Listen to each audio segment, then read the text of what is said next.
Hello, welcome to episode 30 of Monday Night Bloodbath, where if I'm not late and gay, I don't know what I'm doing. We've got, you know what? We're going to go over a lot of the Elon Musk, Tucker Carlson interview because I think that's way more interesting than Kamala being on a Ho podcast. And then we'll see where we go from there because I think there's a lot of discussion that can come from what Elon Musk had to say today. And Hillarry Clinton said the quiet part out loud. So we've got that to look forward to because that leans right into what Elon Musk is trying to protect with free speech. So tonight, Shaka Zulu might show up. He's working late. We started the show late because, as you notice, Neo isn't here right now. He'll be here shortly, but he was on another show with ABF, Alec Baldwin's Finger, that's wrapping up right now. And before this show, I was on Devil's Channel recording a little video for Beelzebub. How are you doing, sir? I'm doing well. Just doing well. How was your weekend? How's work going? Well, this is my weekend. This is my Saturday. Work's going good. Well, as good as work ever does. Getting changing around in the job, doing new stuff. So otherwise, yeah, it's. Dude, I woke up. It's Monday, right? I mean, I'm on Monday night. I woke up today and thought it was Sunday, man. That's how fast my weekend just flew by. It was not pleasant when I realized it was 7:30 Monday, and I was like, "Oh, I need to go do things." Yeah, this being my start of my weekend, it seems like it's going by pretty quick. Today, I did not get as much done as I needed to. So, at work, I've been working on this. They updated this machine that runs my tests, right? And ever since they updated this machine, everything's been fucked. And so I just poured my soul into getting that fixed over the last 2 weeks. It was really nice to go to work today and to not really have to worry about that anymore. I'm still worried about it because you never know if it's really truly fixed until you get some good time underneath it, especially something that's been broken for like a month. And I have to troubleshoot it in a black box because they won't give me direct access to this machine. So I kind of poke around with things and then reach out to my buddy. Hey, what do you see? What are you seeing over here? Are you seeing this? And he might do some things while we try to work together where he has no idea what the hell it is that I'm doing.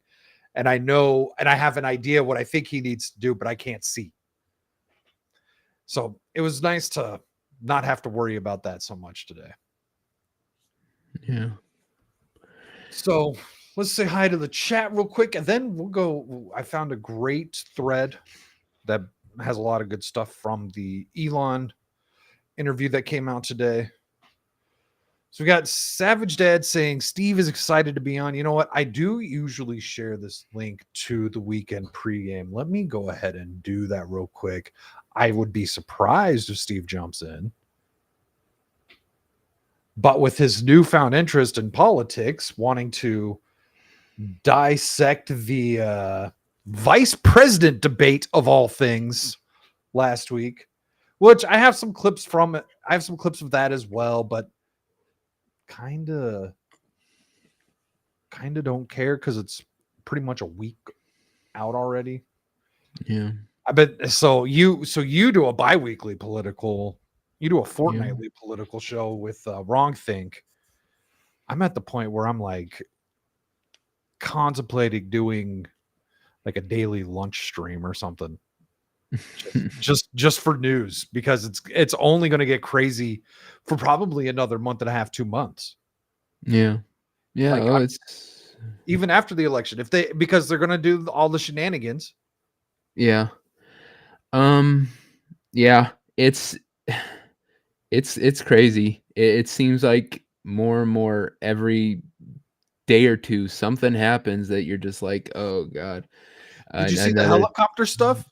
Yeah, So yeah, I haven't gotten to dig into that too much, but like the helicopter stuff that's going on today, and like when you see the first one in the morning, and you're like, okay, this could just be miscommunication, retardation. It's happening like 2 or 3 times at this point with the SUVs showing up. So if anyone's got a link to all of that information, feel free to send that to me on the Twitters. I'd love to take a look at that as well, because I think that's really weird, and I think they are heavily fucking up this FEMA thing.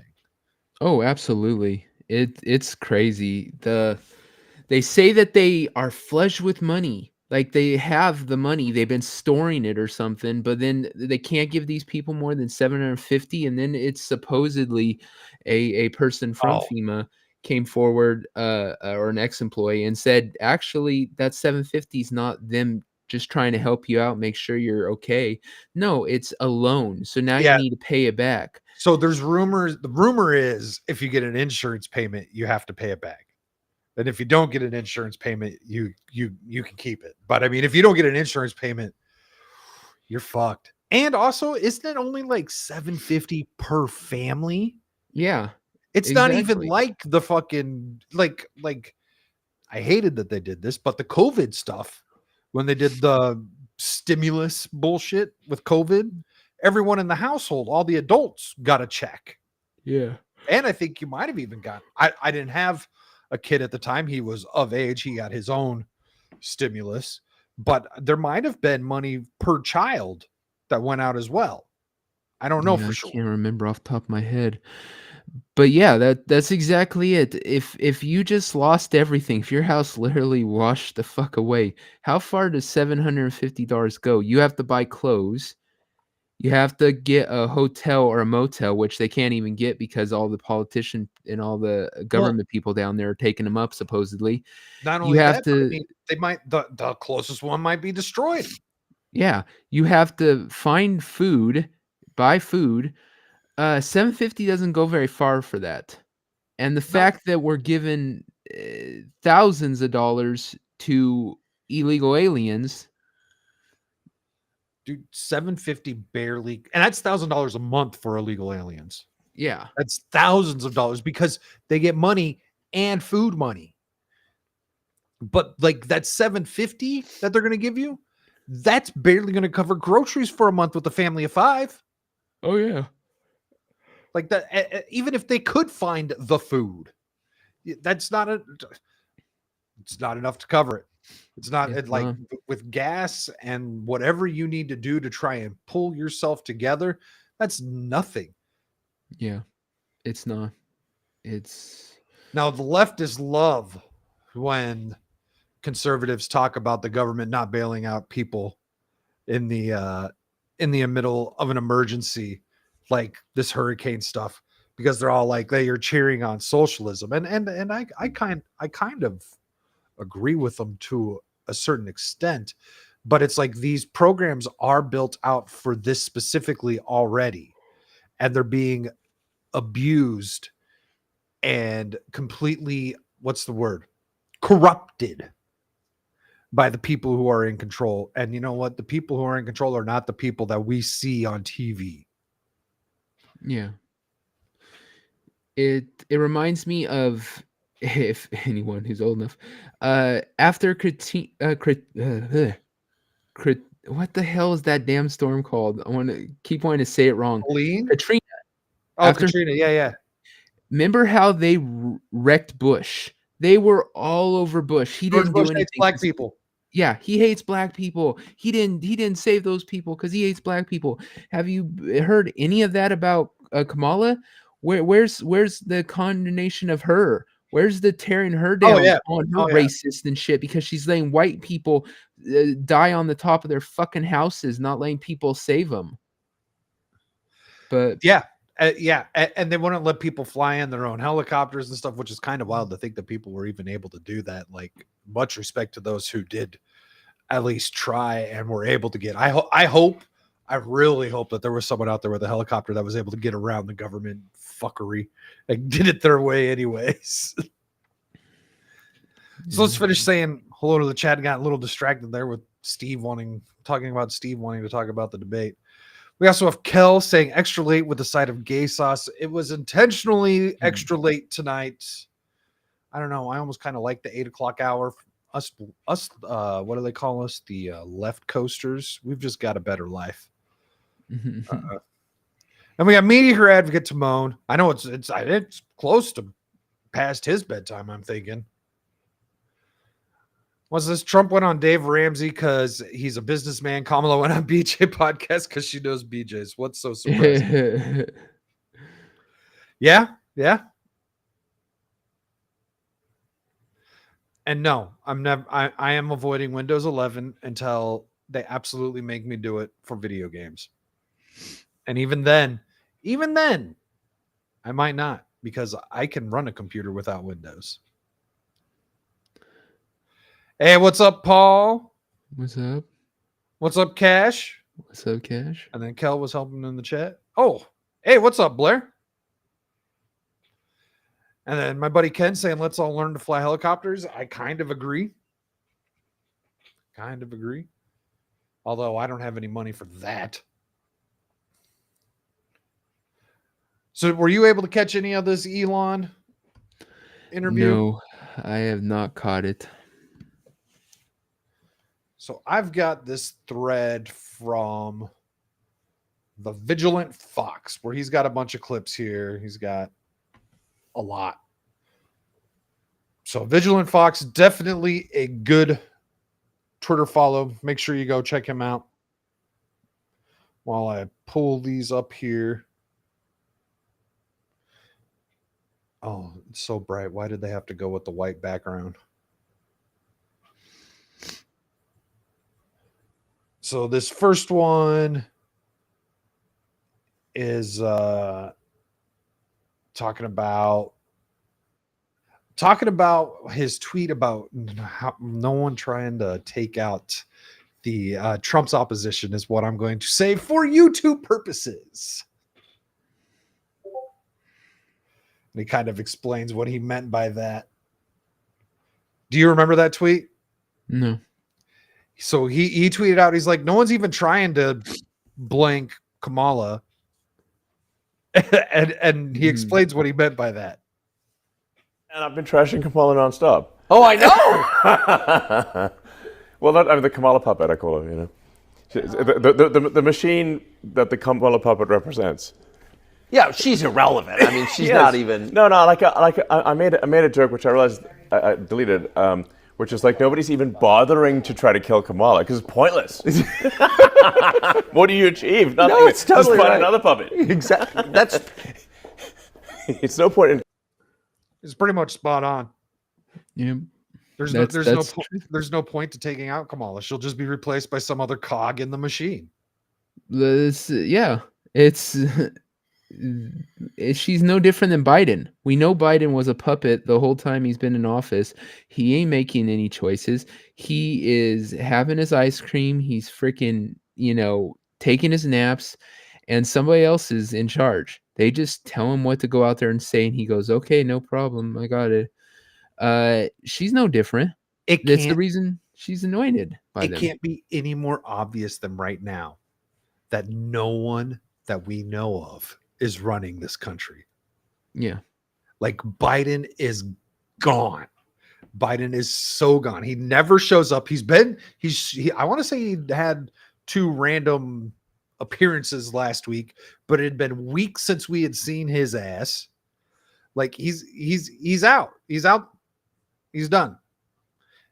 And so I don't know how anyone could not think that it would just be more of the same. Who knows who's actually calling the shots when it comes to this administration? Yeah. And that's exactly what they have with her is, like I said, there's a reason that they played that it was going to be Biden. They knew it was going to be Biden forever and a day. It's always been a way to get around the people having to choose her. She's campaigning on it's time for something new. Like, I can't believe that they're trying to pull that. Like, it is so it's retarded. I don't know how anyone believes, oh yeah, something new. Kamala Harris, who's been there for the last 3.5 years. And you know what? How long was she in the Senate before that? How long was Joe Biden in the Senate? Like, this is not new. Keeping true though. Nobody's trying to kill Joe Biden. It's It would be bless you. pointless. Totally. You actually put that up? Yeah. Now, some people interpreted it as though I was calling for people to Of course. assassinate her, but I was like, no, even I was like, doesn't it seem strange that no one's even bothered to try? I personally wouldn't make the joke if I was that rich and stuff, just because, yeah, that of course people are going to try to pin that on you. They want to, especially when their side looks so bad right now. So if I was Elon Musk, who has as much money as he has, I probably wouldn't make jokes about that. Just, Yeah. So this is interesting from Timon here. He says Musk cowed down to the Brazilian Voldemort. You know what's funny? That wouldn't surprise me, because guess what? I haven't heard a fucking thing about it since it all popped off. And usually when things don't go the way you want to see them to go, you just don't hear about it. They forget. They just don't. No one talks about it. Yeah. Like no one admits that maybe Musk didn't do the thing that everyone was hoping he wouldn't do. So if you've got any links on that, I don't know if I'll talk about it tonight, but if you got anything on that, Timon, send that my way. Hopefully it's not in Portuguese. I don't know Portuguese or Spanish really, but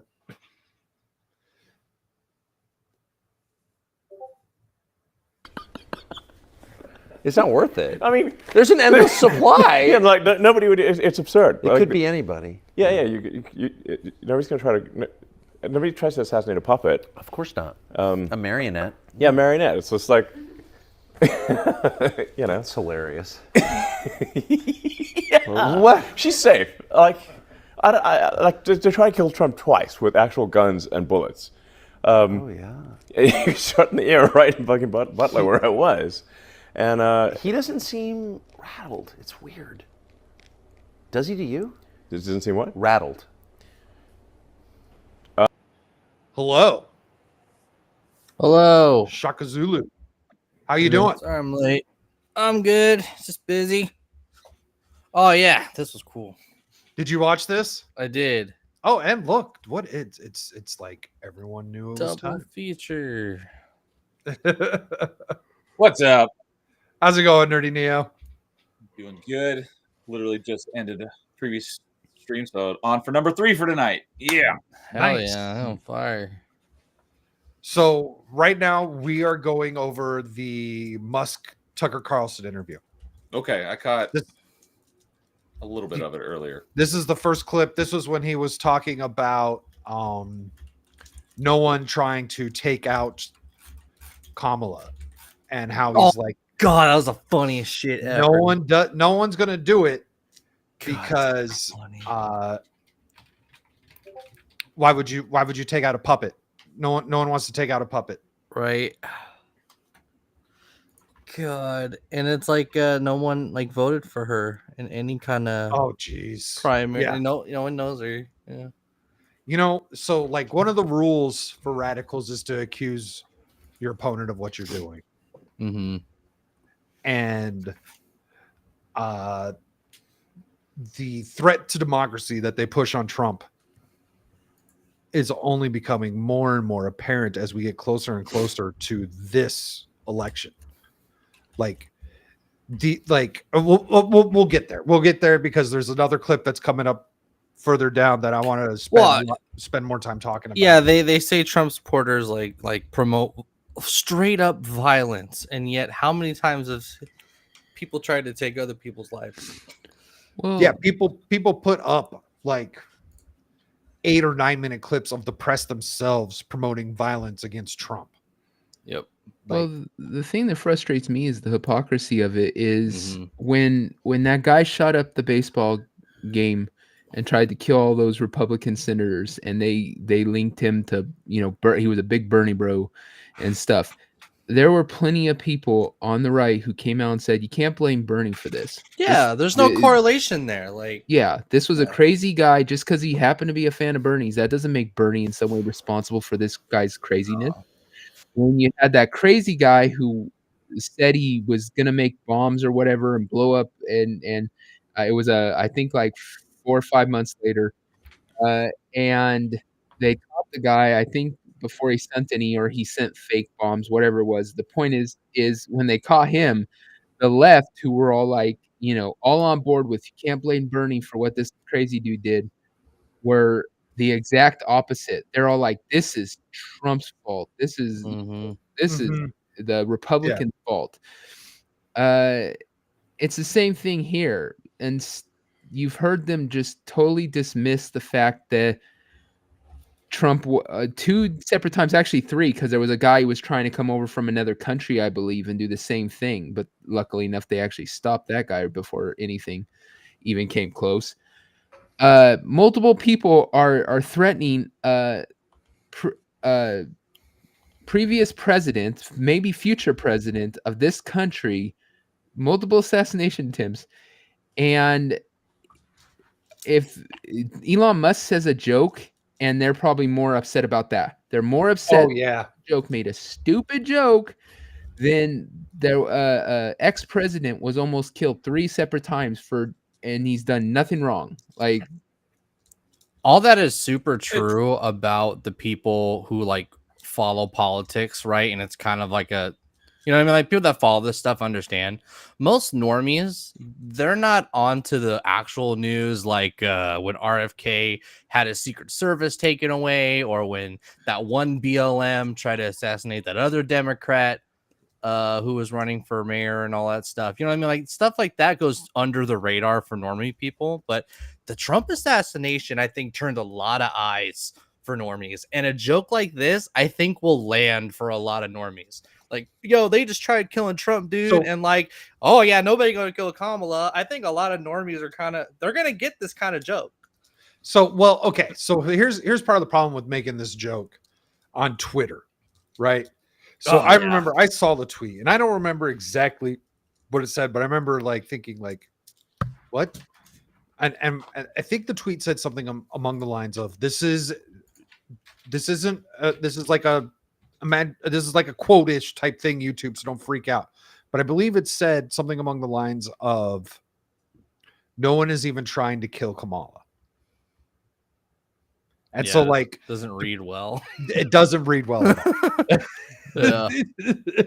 and it's like, that's kind of joke you have to make verbally, where people can hear it and hear the inflections of your voice. Yeah. So they can see, like, no one's even trying to kill Kamala, or no one is even trying. Like, like where you put that emphasis matters on how that joke is conveyed. If you were to put a parentheses on trying in a worded text, like, it somehow makes it worse too. Like, there's oh god, yeah. If you would have bolded, because now you can make fucking words bold on Twitter. I love how Trump only tweets in bold now. I know.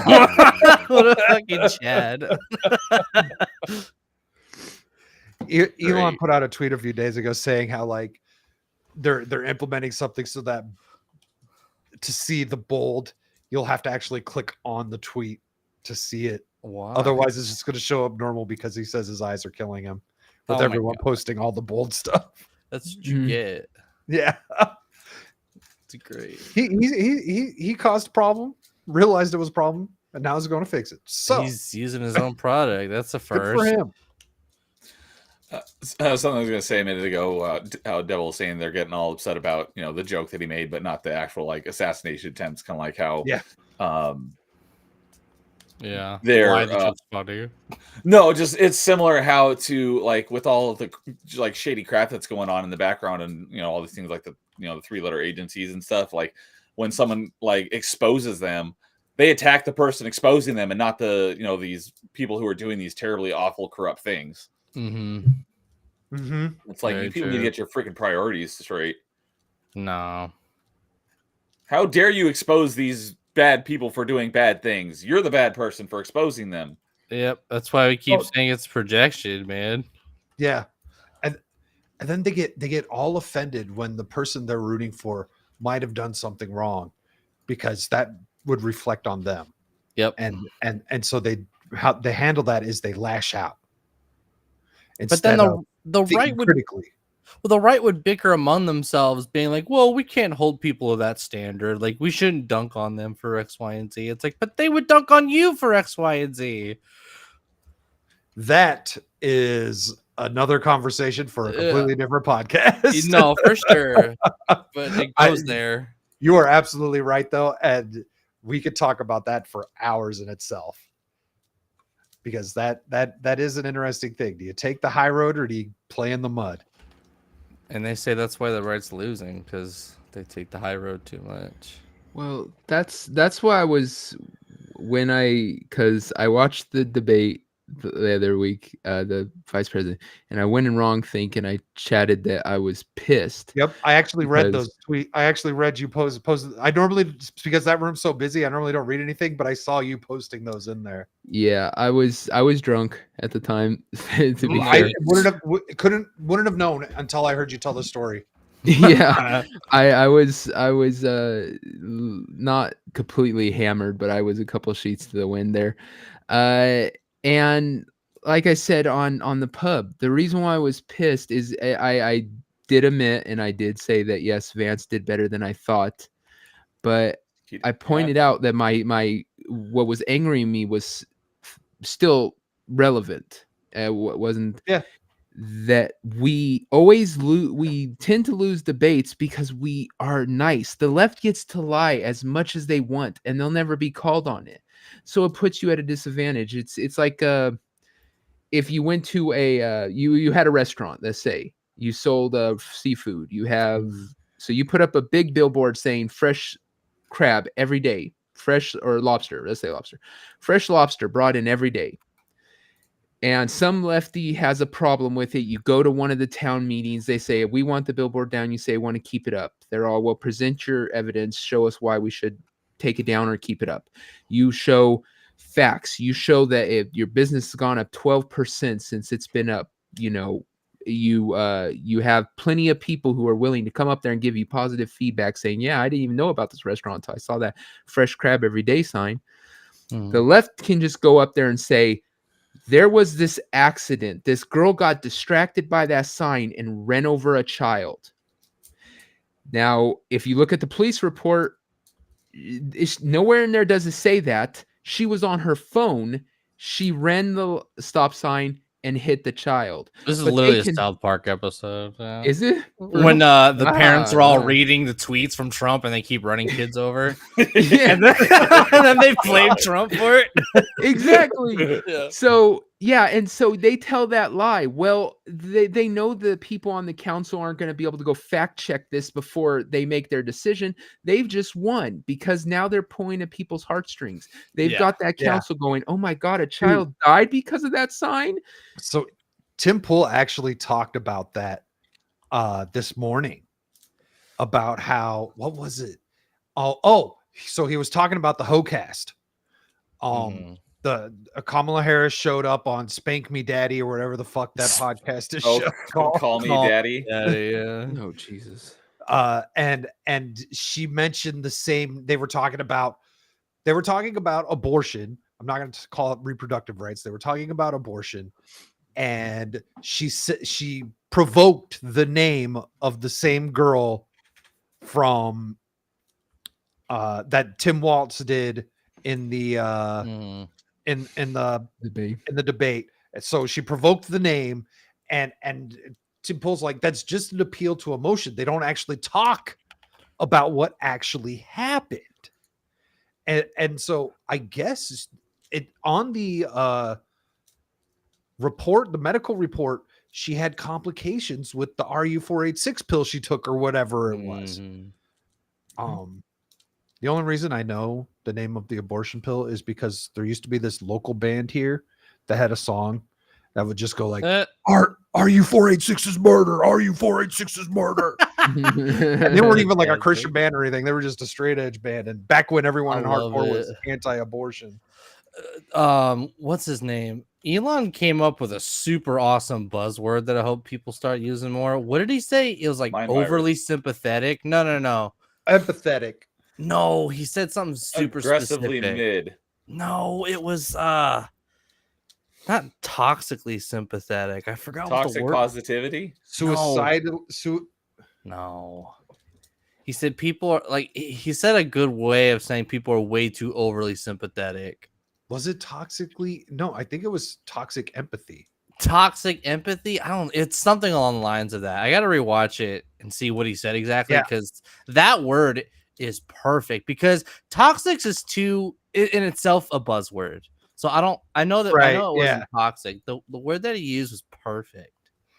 But- Well, hey, I haven't seen all the clips that Vigilant Fox has here, but we've got a good amount of clips to go through on this. So let's get through this one. Nah. And then there's one that I really want to talk about. And then we also got to get to what Hillarry Clinton had to fucking say because I hate that bitch. And she said something very retarded that revealed what the plan is if they are to Saying the quiet part out if loud. Trump's to lose. Oh, like a few days ago, right? I don't know if it was a few days ago or today or whatever. I just got the clip today. So we'll see. Okay. He has the constitution of an ox, it seems. So it's not like working out and eating healthy. And he's... Okay, we got to tape this. Yeah, we're good. Oh, good. Yeah. So they just started going. Like they just started going and like it was really cool to watch. That's why Tucker said that. He's cool. Well, if his people are worth anything, yeah, they would record automatically. They wouldn't, you don't want to miss out on gold. I mean, you can destroy footage that you don't want people to see. You can't bring it back if you miss a golden moment. This is also, I think, possibly one of the longest Elon Musk interviews I've seen. It's like an hour and 45 minutes. Longer than Joe Rogan? Isn't his like two? Oh, okay. Well, Joe Rogan's a different thing, though. Like, okay. Yeah, that's true. They just go until they're done with Joe Rogan, Right. And he orders pizza. Yeah. They have to wait for the pizza to get there. he's not like, let me eat another salad. That's not... No. Or work out, fastidiously. That's... I feel like how he doesn't work out and he eats, cheeseburgers and Diet Coke and stuff. And I think it just inherently. I don't know what he was trying to say here, to be honest. Well, because he said he's like a bull, and he's like maybe not physically because he's not like eating healthy or anything, but he just has a strong mental fortitude after people have tried to fucking take his life after being shot in the face with a fucking gun. Exactly. He does have good mental fortitude. He didn't seem like a man who'd been the subject of 2 assassination attempts. No, he seemed of sound mind and body and strong backbone. So that was the first clip talking about how no one seems to be going after Kamala because why would you just go after one head on the Hydra? Yeah. Why would someone go after someone who actually doesn't fucking matter? Well, it's also not just that. It's they've done studies that prove people on the left are more like not in touch with reality. No. We think the left is wrong. They think we're evil. Yep. Both sides say, shit about the other side. I'm not trying to say that like somehow we're all like peaceful. Right. They're cunts on the right, but the left are fucking insane. Yeah, none of us are saying that Kamala Harris is going to genocide an entire race of people. They are saying that about Trump. There is a level to the rhetoric that we don't go to. So I don't think it's just that. They're still going that he's going to make like LGBTQ illegal. I know. Yeah, these people are fucking insane. It's like he was there for 4 years. Yeah. Oh. They're spreading the lie that they're trying to push a national ban on abortion. I haven't seen it. Have you? They sent it to the state. He's never, ever, ever said that in the last He's 12 literally years, however long it's been. he's literally encouraged states to include exceptions for like endangerment of the mother, but it's up to the state. Like that's literally, hey, the federal government has nothing to do with it. If I had anything to do with it, I would suggest this, but that goes on the state. Like, literally the most in the middle of the road you can get. And that's the thing about Tim Walz is like I actually think he's not. I think he's better than Kamala. But the problem is when you actually try to argue, he like properly argues the left's viewpoint. But when you do that, you expose how fucking evil, retarded, and manipulative they are by him successfully arguing the left's viewpoint. That's what I think is so ironic about Walz. So I do have some clips from the debate. There's one where actually it's not from the debate. I have a clip with him on Fox News where he was on Fox News this last weekend and they fact check him. And like the left thinks that he owns the Fox News anchor, but really he gets fucking exposed for his shitty abortion laws in Minnesota. Like that he keeps trying to deny, but they fucking completely exposed his ass. And then he brings up Trump. Yeah. So I think I've got that clip, but if we have time to get to that, but we got a lot to cover here. So this is interesting. This next clip is about Elon being all in on Trump and what that actually might mean for him. The remarks I made there were impromptu. There's no teleprompter or anything. I was speaking extemporaneously. Are you the only rich guy who doesn't have like a media consultant? No, I don't media consultant. Yeah, no, I've noticed. Obviously. Yeah. How lame would that be? Yeah, dude, that would suck. To be just because you're like a heavily influential person and you're loaded with cash, you have to run every single opinion you have by somebody. That sounds awful. To make sure that it passed some sort of fucking sanctity test.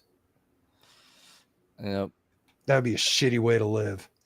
Isn't that what Sweet Baby and those companies do? Pretty much, yeah.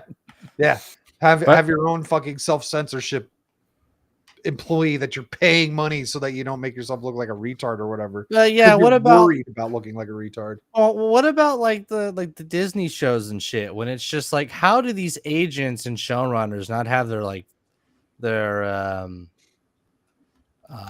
what's it called? Their actors like on a harder leash. You know what I mean? Like they just let them say this dumb shit to make your show even more unpopular. It's just you just alienate people when you get political. Oh, well, that's because Hollywood's just hired a bunch of activists. That's why that's the case. Yeah, that's true.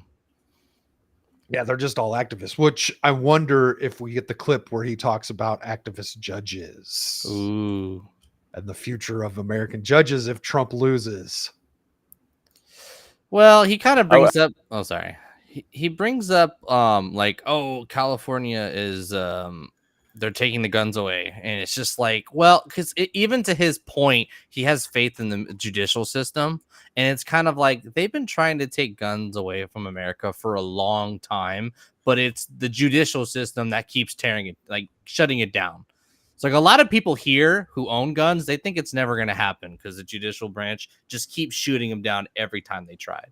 So that's kind of like my thoughts on what he talks about all that.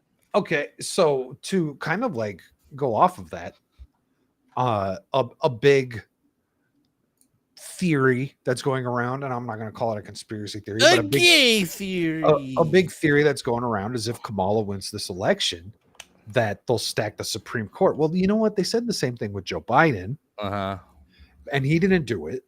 So, like, the Democrats don't play defense. Like, that's why that's not going to happen.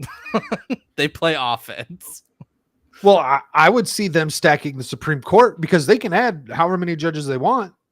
I could see them doing that. I see that as playing offense and being all like, you know what? Fuck you. We're just going to do this anyways.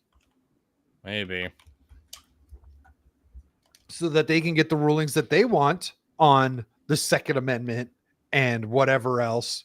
Like, you know, like, yeah.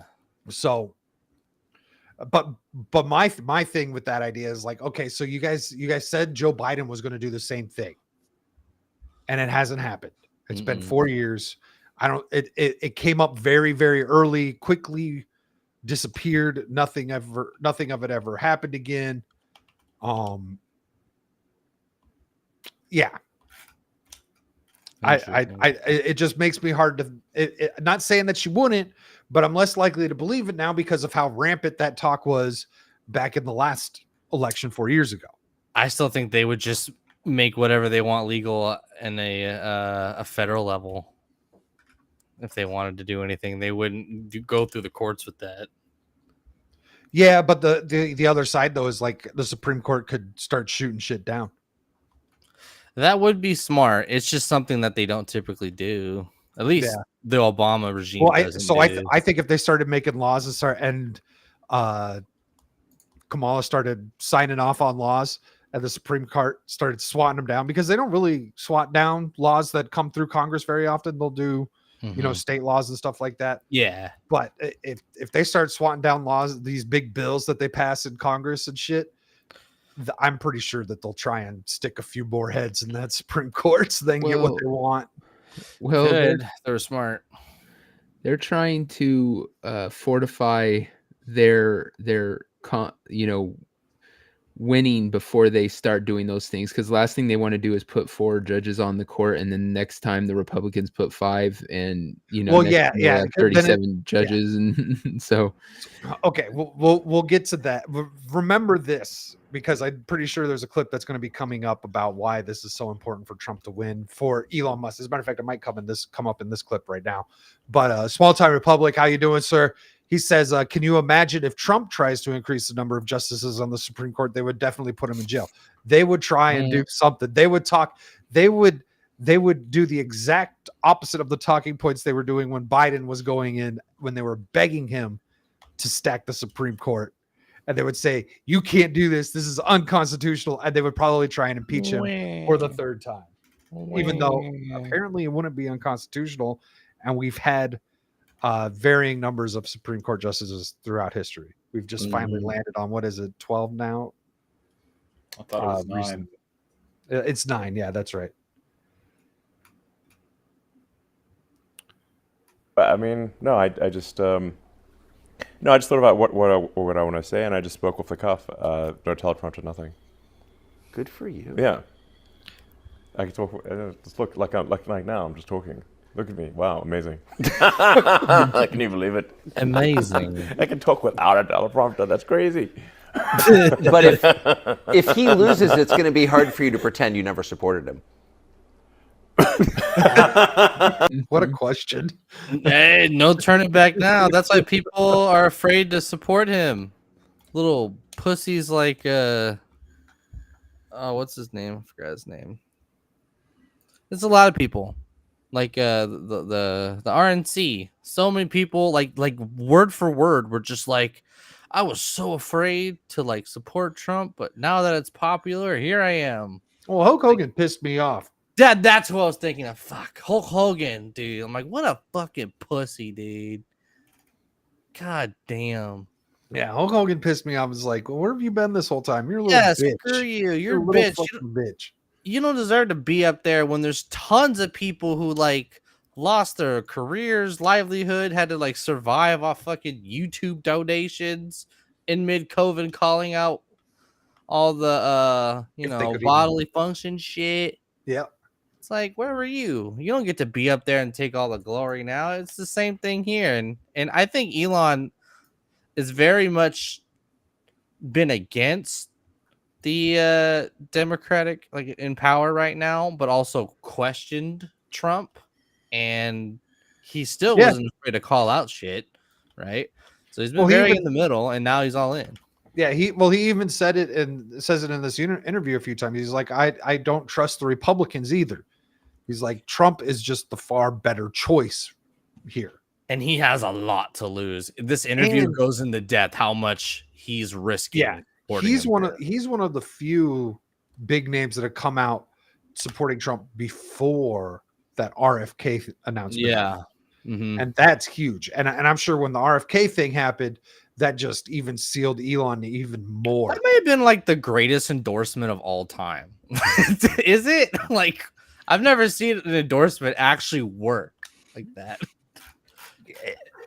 Because you get a lot of actual like normie in the middle people. You know what I mean? Not just air quote conservatives.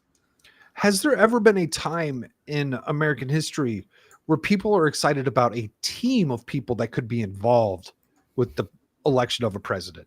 And they were all Democrats. Like They are all 40 Democrats. Yeah, they're all Democrats. That's Trump what's is funny. a 90s Democrat. Like you say all the time, Trump is motherfucking Bill Clinton. That was Duke. Shout His out to policies Duke. wise.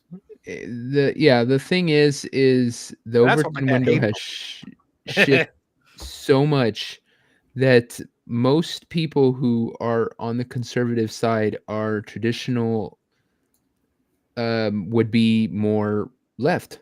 They'd be on the left. Yeah. It's just that's not where the party is no more. Their party has shifted so far radical that common sense thing. It's like they show back in the 60s, the free speech movement, the thing that really, was in Berkeley. It was the hippies going against Yeah. radical Christian groups the and free shit who wanted to speech- take away their thing, which would have been more on the right. And now freedom of speech is solely on the right. The left, they've done polls that show there are people on the left who would literally give up their freedom of speech if it meant that people stopped you from speaking. Well, they got 40-year-old people being like, I've been voting Democrat my whole life, and I'm voting for Kamala. Hey. You make it sound like I've had so many elections to vote in. I'm going to say 60, Haven't 50. you? They're a lot older. They're like, I've been voting Democrat my whole life. And it's like, where the fuck were you in the 80s? What were you fighting for in the 80s if you're supporting what the Democrats support now? Holy shit. But to Devil's point, the Republicans are just 90s Democrats, and the Republicans aren't even conservatives anymore. Like, the conservatives are losing their party. Yeah. And that's a bigger problem after this election, whether Trump wins or not. Even especially if Trump wins, it's going to be a discussion. It's like, dude, you're all just Democrats that couldn't kick your own party out. You couldn't police your own, so you just came to the Republicans, and now there's no actual conservative party anymore. Yeah, I think there's the spirit's there. The want for it is there. It's just, what do you call it? Like I said, I don't consider myself a Republican. I'm homeless. Mhm. I'm not a Republican. I'm not a freaking libertarian. I'm not. There's every little label in the political sphere. None of them really fit me. What I do know is I support this country. I love this country. I want this country to come first above all other countries. When it comes to our money, when it comes to our blood that we have to spill, I don't know. America first is probably the best thing, but that's not a party. That's just a slogan. And that's why right now many people are uniting under the Republican Party, because so many people have that in common, and that's what they're voting for. Yeah. And in 40 years that could all change. In 20 years that could all change. 15 years. So like I used to say that I have conservative values, but I didn't like subscribe to a political party. Yeah. I think I would now be more inclined to say I have libertarian values. Yeah. Because as like I don't believe a lot of I'm not all in for the traditional conservative Puritan stuff, and that's just because the Puritan right still exists, and you see them poke their heads out even during this election cycle, and it's like, I know I have nothing to do with what these people want. Like, yeah, very true. I feel like I'm just about I am like Devil said with the Berkeley hippies and stuff. I am somewhat in line with those kinds of people back in the 70s and whatnot. And my grandpa were all annoying as fuck, but a lot of them this day, I feel the same way I do now. Yep. Yeah. And a lot of people, they don't even I've at least from my own perspective, a lot of these people, they don't know that they're not on that far left, because they don't really know where they think they stand for, like I said, they'll be like, oh, I believe in freedom of speech. Well, then you would be more on the conservative side now. Well, I believe, but I believe in abortion. Well, do you believe abortion up to point of birth? No, hell no. That's awful. That's disgusting. That's demonic. I believe a woman should be able to choose for the first couple months. Well, then you're more on the conservative side. Yeah. Like they don't You're a realize. Yeah, Heartbeat bill. exactly. They don't realize that a lot of the stuff that they stand for and that they believe in actually now puts them more on the conservative side than the left. What they know is that their parents were liberals and they were raised liberal and Orange they've been man told that they're bad. liberal. Yeah, and Trump is a racist, mean man. So obviously, I'm a liberal. Yep. No, look at what you really believe in and see what side is saying that's right, that's wrong, this is where we stand. If they really sussed it out, most of them would be more in the middle than anything. But they consider themselves a liberal because they've been always told that's something the liberals believe in, and they just don't believe in it anymore. Yep. That's where all those on the street videos really show. Yeah.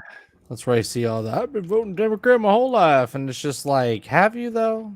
You've been voting blue. You haven't been voting like as a Democrat or whatever. Because the union told you to vote blue. Yeah. That's another one that really pisses me off. People who vote because left because the union, they're a union guy and I love the union shit. Maybe the union doesn't have your best, thing in mind.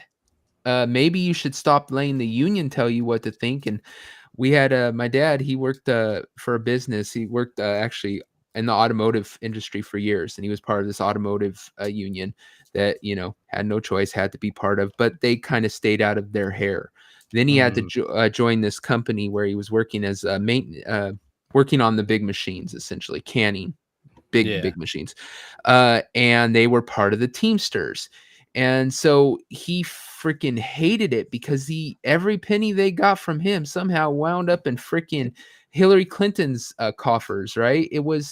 They were taking money from him and giving it to a politician that he adamantly hated and agreed nothing with. And that's how it is across this whole country. These unions will take money. They don't care about your opinion. They give it to who they think will do the best for them. And that's not even the best for you. That's the best for the union. Well, The union and you are two different people. In California, unions are just like socialists now because there's so many California laws. They already protect you from, you can't work 40 hours without a proper lunch break on your employer. Like that's a state law. That's not a union thing. But what the unions do is they control who gets government grants and fundings and contracts and which jobs and contracts actually get workers and get funding. So they just choose who gets the work during COVID and who didn't, and whether you were allowed to work in these said places and where those money went. And they just were okay with Newsom just shutting down all the docks, all the piers, giving all the money to these colleges, to these banks, and then, it's COVID. We can't actually work. You can't work here because of COVID restrictions. And then when taxes come, they just get to keep it all. They get to pocket it all. The union just handed all your work to these companies and you didn't work for a year. Yeah. It's pure socialism. Yeah, and you're 100% right. Unions, when they first started, absolutely had a purpose. You had companies that were abusing people. They were working them practically to death. That was the whole point of unions, was them saying, we're not going to work, all day long and not get to take a bathroom break. I'm as a truck driver, I'm not going to drive 48 hours straight so I can make the delivery, because if I'm not there on time, I lose my job. So I put a cigarette between my fingers like they showed in the movies, those kind of things. Yeah, absolutely. Unions had their place, but now, like you said, Shock, the state has established so many rules. Yep. If you work an 8-hour shift here in California, you are required to have 2 15-minute breaks and a 30-minute lunch. They can't deny you that. You have all the protections for workers from what's the one that OSHA or whatever, right? Yeah, OSHA. You can't put your employees in danger. There's all these political government has put all these things in there to protect workers from abusive bosses. So what part does the union play now? All they are is to intimidate businesses into doing bad decisions for the business at the benefit of the employees. And I don't think that's right either. I don't think a business should essentially put itself out of business so that the employees can have a little better of a dental plan. I'm sorry. Yeah, no. That's what happened to Hostess. Hostess, all the unions that Hostess had to deal with. There was trucker union, there was this workers union. Well, they kept wanting more and more and more. Finally, Hostess said, "We can't afford to make fucking cupcakes for you assholes. Sorry, we're closing down." They sold the company to a Mexican conglomerate thing or whatever, who now has dropped the quality. I don't know if you guys, I don't even eat them anymore because I'm on my freaking diet. But if you have a Twinkie from before and a Twinkie now, you can taste the shit level Twinkies are at. Yep. And that's because they had to start using less ingredients, less this, to try to make up for what the unions wanted. Mm-hmm. I haven't had a Hostess product in forever. I think everything's just shit now. Nothing tastes the same. Twinkies are ass compared to what they were when I was a kid. Yeah, I've only liked Ding absolute ass. Dongs. Those are the only ones I liked. The Star Crunch were solid, but I haven't had one of those in forever either. I like Choco Dials. You never saw them. They disappeared way back. Ho-Hos were my favorite. Those little round the spiral logs. Yeah. Oh yeah, I remember. Yeah, I've seen those. You know what's funny is the Stater Brothers truckers. I have a few friends that used to work for Stater Brothers. They still do because they said, "Hey, we can't pay a lot of your benefits anymore, but we'll give you all raises and see if you can afford your own insurance." And a lot of them just said, "Sure, we'll take the raises and we'll find our own insurance." That's actually something I was thinking about. I had a buddy. He does data stuff, right? He's like a data dude. Mm-hmm. And he was working for some medical company of some sort, and it was a big company, and they had a union, and he really loved the union because he had these great benefits, but his pay wasn't amazing. No, never. And then a couple years ago, he decided that he was going to get a new job. Things weren't going the way he wanted it to go at work, and I had been trying to get him to look around. But he's always like, "But these benefits, man, no one could take these benefits." He ended up going and getting a higher paying job that didn't have the union, doing the same exact stuff that he was doing. Mm-hmm. And it just smoked everything else that he had that he thought the union was doing for him. No, yeah. It was amazing to see him go through that because he didn't realize everything he was missing out on because of that. Right. Yeah. Unions don't protect good employees. Unions protect bad employees. Exactly. Oh, yeah. Dude, Mhm. Perfect. Yeah. Well, if you're a good employee, you have no issues. If you're bad, chances are you're about to be fired. Then the union comes and saves you. They had that with the automotive industry. They literally filmed that they had employees that were going out to the parking lot on their lunches and drinking and smoking pot and all this stuff, which is illegal. You're working with machinery. You can kill yourself. So they fired them. The union stepped in and saved all 12 of these alcoholic, drugged out fucking assholes. That's who needs the union. So all these people are paying into union who are good employees who believe in a hard day's work, but for fair pay. Those kind of guys, they don't need you, but they're forced to buy into you because this bullshit that you have to be a union worker to work at this company. Mm-hmm. That's why I completely believe in a right to work states. I think that you should choose if you want to be part of the union. If you want to be a shitty employee and be part of the union, fine. Hopefully your union's still strong enough to save your ass. But if you're a good employee who never intends on doing these shitty things that will get you shit canned, then why pay some of your check to these assholes you'll never need? Yep. Makes no sense. So real quick, just saying hi to Snapple Rai. How you doing, sir? Hey, what's up again, Snapple? What's up? So let's get through these clips. We got plenty of clips to get through. Good conversation though. All in. In the deep end. Yeah, no, you are definitely in the deep end. You cannot touch bottom. No, I'm like rolling around. I'm like a pig in mud. I'm like, it's all in, baby. Is it fun? Yeah, it's pretty fun. How hard? I mean, there may be some, in the hopefully unlikely event that he loses, there may be some a vengeance. He says unlikely event that Trump loses. Like that's a hell of a way. I can't feel that way. I wish I could. No, yeah. I wish I could. I'm very worried. But If we didn't I'm a have- very nervous person. If we had 100% faith that the election was legitimate, then yeah, absolutely. I know. Yeah. Well, if it was a fair election, it'd be a fucking blowout. Yeah. Well, also if people, I hate to say this, if people weren't stupid, That's my worry, bro. People are stupid people voting Well, Democrat. but you see, okay, Yeah. and you say that, but people think the same exact thing about you. well, the difference, Taylor Swift is telling you to vote, okay? the difference is that there's, God, I'm trying to think of the best way to say this. They haven't figured out yet how fucked they were by their own party. Your party, if you're on the left, no, obviously no one who doesn't subscribe to that. Your party knew that you wouldn't make the choice that they wanted, so they stole it from you. Mm-hmm. This is the guy we're running. This is the one. So they didn't have to have a primary because he's just gonna. So then they waited till the exact moment where you couldn't do shit about it to have that debate. And then every single thing that the right has been saying for 4 years at this point, that he is cognitively faulty. This man is not able to be president. All these things where they kept saying, "What are you talking about?"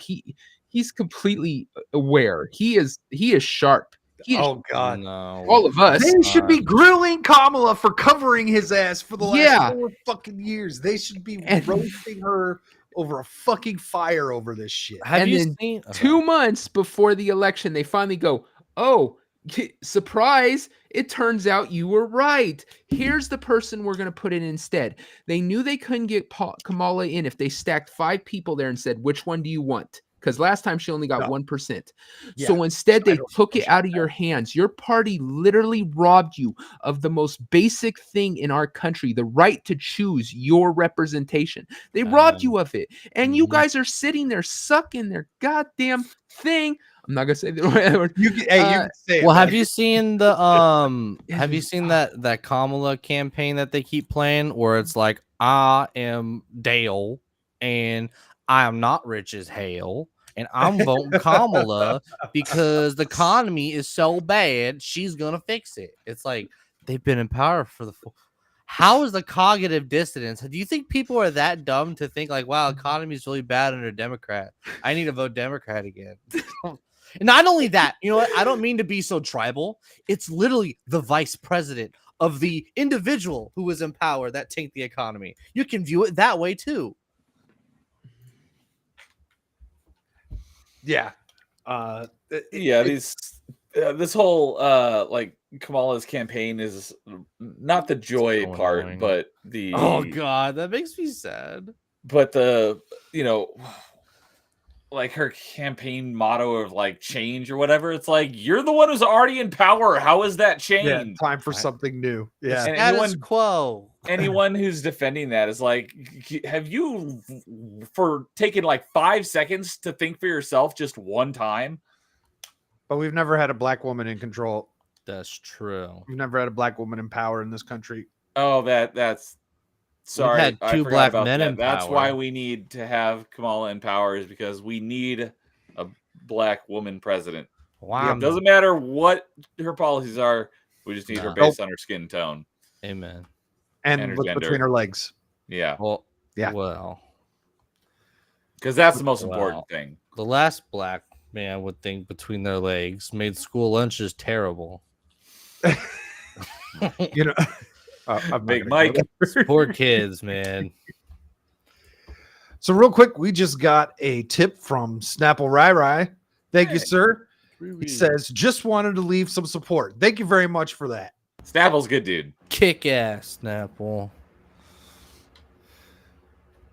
All right, let's see what else he's got to say about being all in. And it's nice to see him so positive about this. On me. Were you kidding? I mean, it's possible. It's possible. You've got to be one of the biggest government contractors. we do essential work for the government. Yes. Yeah, but it's not like, we do useful, essential work. Right. That we compete for and win contracts on because our product is much better Right. and costs less. So again, like I said, make sure to go follow Vigilant Fox. Definitely worth the follow. He's the one, him or his team put all these clips together here. So this next one is a comment. So did you guys catch the Pennsylvania rally from this weekend where Trump went back to where he was shot? Yes. Yes. So Elon Musk put it out there on Front Street. He's like, if Trump loses this election, this is the last election. And so it comes up like, what do you mean by that? Because, just on its face value there, that sounds like some crazy shit to be talking. It sounds hyperbolic, but It does. I know what he meant. So he breaks it. He breaks it down here in this next clip.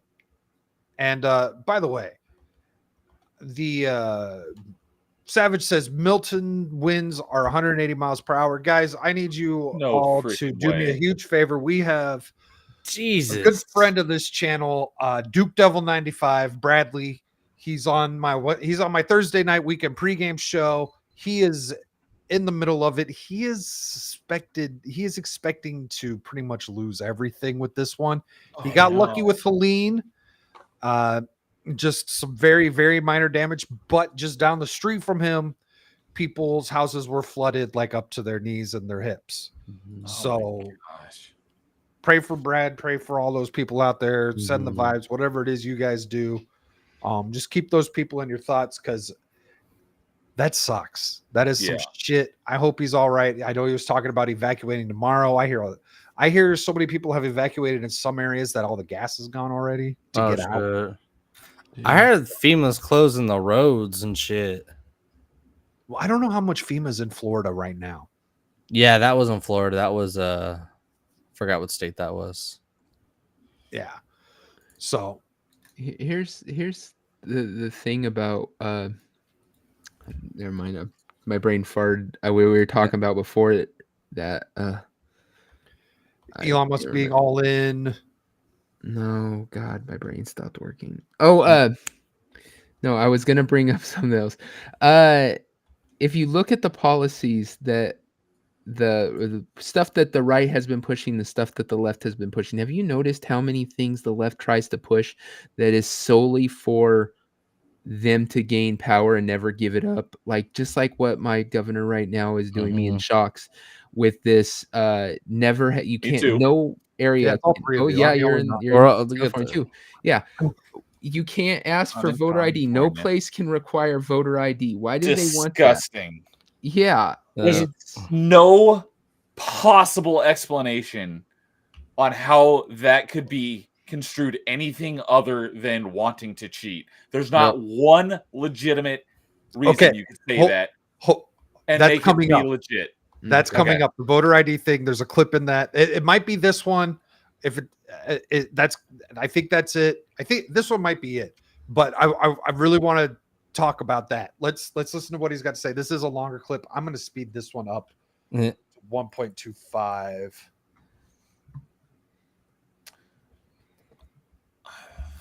Okay. So let's. So, but Yikes. if Having gone all in, this doesn't work. Yeah, static. It's the video's frozen and the audio is like, yeah, it's all fucked. What the hell? Very choppy. Maybe just try to do it and then do it. Oh, weird. Can you guys hear me? yes, we hear you. Yeah. Okay. I hear you fine. Because I stopped sharing and now you see the black screen. Mm-hmm. Okay. That was odd. That might be restream issues and actually not shitty Twitter video issues. Let's try this one more time here. Or maybe just an internet fart. Okay, let me know. So, but back to the original question. Yeah, you're good. Okay. About the potential consequences if having gone all in, this doesn't work. Yeah. I mean, you had to have thought about this long and hard before you did it. What was your thinking?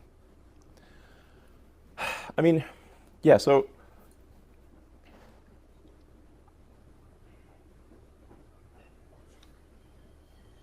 I mean, my view is that if Trump doesn't win this election, it's the last election we're going to have. That the Democrats, the Dem machine, has been importing so many people, bringing in so many illegals, flying in with this like CBP border app thing that nobody even knew about, like secret program. That's illegal, basically. It's illegal, but there's no action by DOJ to actually to stop it from happening. They're transporting large numbers of illegals to swing states. If you look at the numbers, these are the numbers from the government website. So, like from the Democrat-administered government website. Like, where do you get this data? From the government website that is run by Democrats. And there are triple-digit increases in illegals to all the swing states. And in some cases, it's like 700% over the last 3 years. Now, these swing state margins are, sometimes 10, 20,000 votes. I want to say Arizona was 700% increase over the last 4 years of illegal immigrants. Criminal aliens. Yeah, didn't Arizona have that weird stat where like they have the most like detainments but the least amount of like arrests because they were just randomly checking everyone's IDs? So there were so many migrants and shit. Oh God, we had this weird thing happen a few years ago before Trump was even around, where we had a sheriff that was going around and rounding them all up, right? And boy, that guy Arpaio, and then that guy got hit with the racist tag. Everyone started calling him a racist and whatnot, and it's like at the time I wasn't really paying much attention to anything, and I didn't really care. I was like, well, they're illegals. Like we have a process. I can't just go to Mexico if I want, Yeah. Like, well, you can. Well, I could go to visit. I can't just move there if I wanted to. Mexico, you can. I have to go through some sort of process. America's a nice country, so we have borders. Mexico doesn't. You can just go to Mexico. Well, but we've on this exact show on Monday Night Bloodbath, we have covered Americans getting deported from Mexico. The government can seize your assets if they want to. Yeah. So, but like by law, you can just go there. But that's just Mexican law. And that's just Mexico being, the government can just say, we can do whatever the fuck we want. We don't want you in our country anymore and taking all our money. Because that is what's happening. A lot of people are leaving America to go to Mexico, and they realize, to your point, they do realize it's a problem, but it's not like it's a law or anything. That's just the government saying, fuck this, we're taking your assets, get your American ass out of here. But it's not like we have an actual secure border, and it is law that you have ID to be in this country.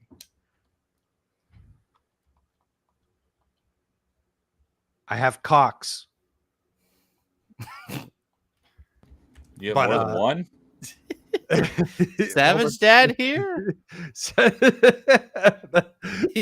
Savage says Static needs better internet, and well, I have Cox internet. But I got over 500 down and 50 up. He's down. I have more down, but not as much up. And I pay like $40 a month for that shit. Oof. That's legit. What are you talking about? Yeah, I was gonna say I pay way the heck more than that. Yeah. I got grandfathered into some shit, and then they just hooked me up with some fiber because I just found out they're putting Google Fiber into this bitch too. All right. Yeah, they put mine on. That was pretty cool. They got some competition, and they're trying to keep me as a customer, and they're doing a good job. When we started on ISPs, and they can do stuff in the ISP industry that no other industry can do, and it pisses me off because it's illegal in every other industry except for ISPs. All right, so I know he's going to get to the voter ID thing because I've got questions about this. So what happens if you put, hundreds of thousands of people into each swing state? And when somebody is granted asylum, they are fast tracked. they can get a green card, and then 5 years after the green card, they can get citizenship and they can fully legally vote. And when they do so, they vote overwhelmingly Democrat. And sometimes I get this rebuttal of like, well, a lot of them, their social values don't align with sort of the far left sort of woke ideology. Yeah. I said that's true, but that's not their top priority. Their top priority is getting their friends and family also to the United States. And the Dems also issue all these programs, these sort of handouts, essentially, that make them beholden to the Democratic Party. Welfare. And welfare is nothing more than slavery, in my opinion. The welfare system is so fucked that it turns you into a goddamn slave, needing to rely on the government to get by. Well, that's like a buoy on how they get illegal immigrants here, because you don't need to like renew shit when you just are just stuck in that welfare system. But when you pay taxes like a good boy, they blow up your emails that your license is about to be expired, which mine is, and they won't stop blowing my phone up. Like, you better renew your fucking ID. And it's like, why? What's the matter? I don't need it to vote or anything, do I? I paid for literally everything else. I pay taxes, so I need to have a driver's license. I have a job, so I need to have a driver's license. I see. You need to show your driver's license for almost anything to enter certain buildings, but not to vote for. I pay taxes. They don't. That's why they're a voter block. Here's the thing about this isn't the first time the Democrats have done this. This is right out of their playbook. What 96. Black people used to all be Republicans. Why? Because the Republican Party was the party that freed you. Right? Party of Lincoln. The big switch, which was really bullshit, was essentially the Democratic Party saying, well, we can't bring back slavery. We can't put these people back in the chains that we, had them in. Let's use them. So what we'll do is we'll move them all to the big cities. We'll tell them that's where the jobs is. That's where, even though they were happy being farmers and stuff down in the South, it wasn't they weren't financially doing that well, but we're going to move them to the cities. We're going to tell them that's where the jobs is, come to the cities. And then we're going to put them on every welfare program we possibly can. Why? Because the second we have, like Static said, the second we have them attached to our hip on food stamps, on welfare, on every fucking program, once they're there, they'll never leave our side. And essentially that's how it's been forever. It's the reason Democrats don't care about black people. Democrats care about black people's vote. So now that you do see a movement in the black community, there are more blacks voting Republican than there has in the past. They say, we need a new voting block. Well, perfect thing is, instead of bringing them from the South up to the North and putting them in cities, we'll bring people from other countries. It's right out of their playbook. It's the same thing they did last time to get power.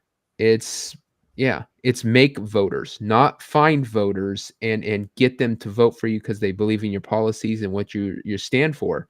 We'll make them.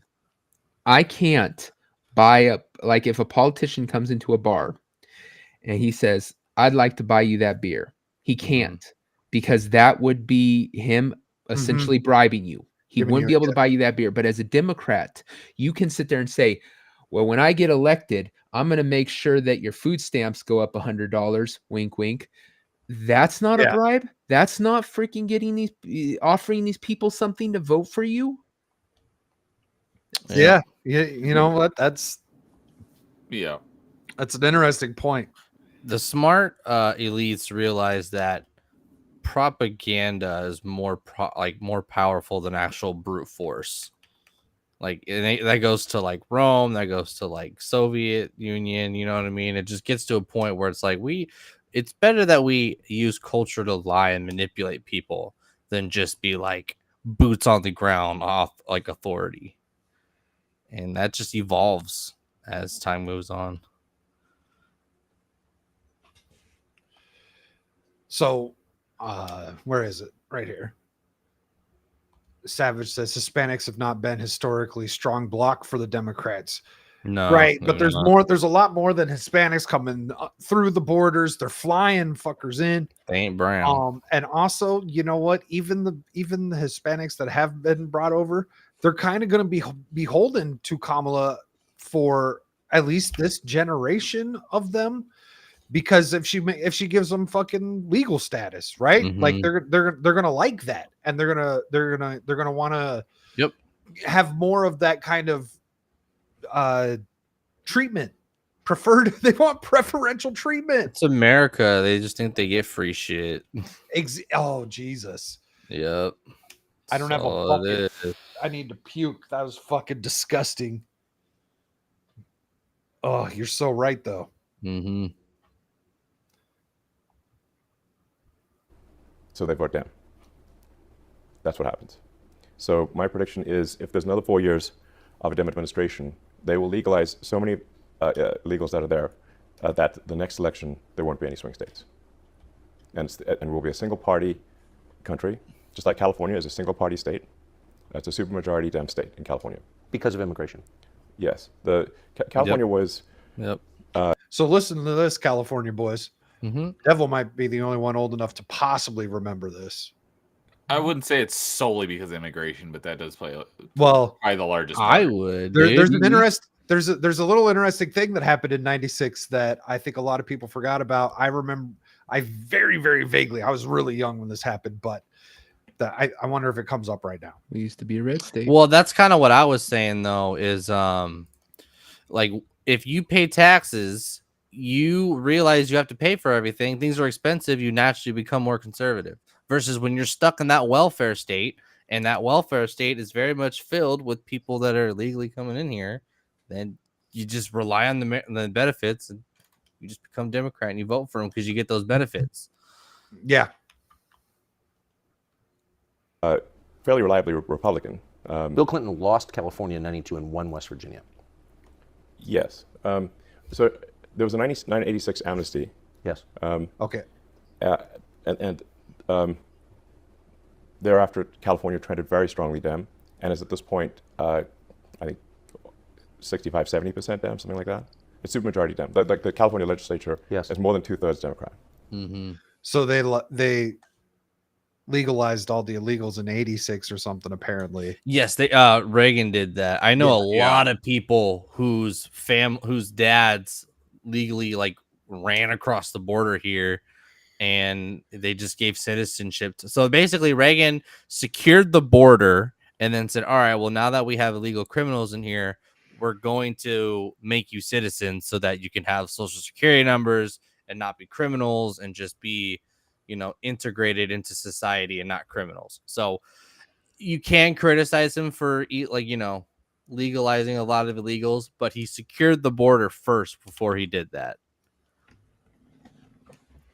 Oh, yeah, that makes sense. So I mean, I would have sent them back, but okay, let's see if this is where they get to the voter ID thing. But that the people that got in there though were like American loving ones, are just like, dude, I love being here and I'm so happy to be here. And it's like, I wish migrants were like you now, but no, it's different now. They very much don't like America. Kel says the amnesty didn't save little Ilian Gonzalez. Dude, I vaguely remember that. I know that was during Bill Clinton's time where they had to send the kid back to Mexico or something. Oh God. Well, no, he was Cuban, I believe, wasn't it? Or Cuba. Yeah. And with Cuba, we have a special thing with Cuba called I think it's called the dry foot policy, that if you're from Cuba and you set foot on a beach in Florida, the second you step onto that beach, we won't send you back. So that's the reason a lot of them will risk getting in boats and stuff, because long as you set foot on United States soil, you become I never understood that. Like, what was the logic behind that's that? because anti-communism. Yeah. It was us pushing back against communism. I see. Okay. But the problem with Elian Gonzalez is his mom took him without letting his dad know, and the Cuban state had his dad, so they made it sit there and think that his dad was all like, "Oh no, we would love." Oh, that's we want right. you back. That's right. Even though if his dad would probably be like, "Yeah, I wish I got on the boat with him." So yeah, they had to send him back because it was the dad had a right to his son, but at the same time, he was protected under the idea that he set foot on United States soil, he can be a United States citizen. You should have been So a it was- communist. It's his fault. He was propaganda essentially It's- for them. It does sound like it. Yeah. Jesus, I did not know that. Has it improved the state? No. It's not. And they California just passed, which is shocking. It's hard to believe this is even real. But California just passed a law making it illegal to require voter ID in any election at all in California. Do you know that? No. Yeah, Newsom signed it into law last week. It's illegal to require an ID. In any Which the Huntington, okay, I don't want to get into it, but not yet. The Huntington mayor is pushing against that. Oh yeah. She said that they're gonna require IDs to vote in Huntington. Huntington, Orange County, Irvine, and I don't know if you talked about Trump's rally that he's having in Coachella. No, I haven't talked about that. Are we going to later or? We can if you want. Well, just real quick, like I don't know why I always forget where Coachella is. It's basically just Palm Springs. Yeah. Again, like Palm Springs is just a bunch of old conservatives that retired and are sitting pretty. And I'm like, that's the best place, the most safest place for him to do a California rally. Fuck. It's gonna be hot as fuck. Old people, it's hot. Like you gotta, yeah. He's gonna be safe there. So Palm Springs, I consider Palm Springs part of Arizona. It's very much like it's beautiful. It's very okay. nice. It's just the desert. That's why I consider it like Arizona. Today it got up to like 110 degrees. It's October 7th. Oh my gosh. 110 degrees in Arizona. That's been 100 up here the last couple days. That's what it's going to be like at fucking Coachella.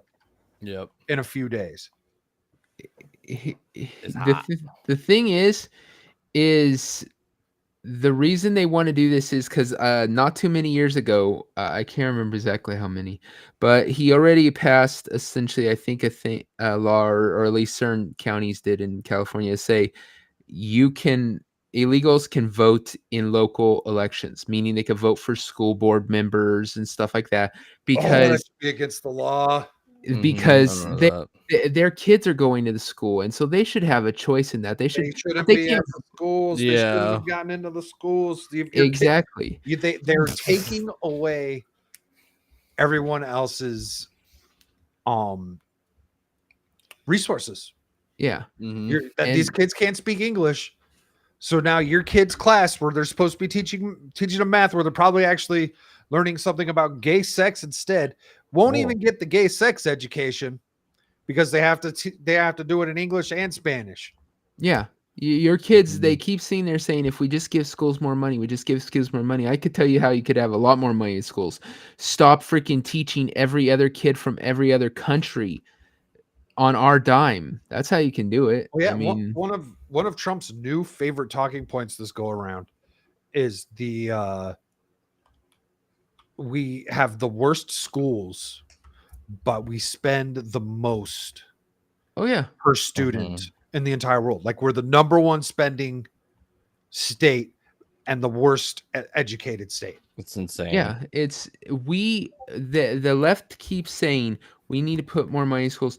They have been putting more money in schools for the past like 50, 60 years at this point, right?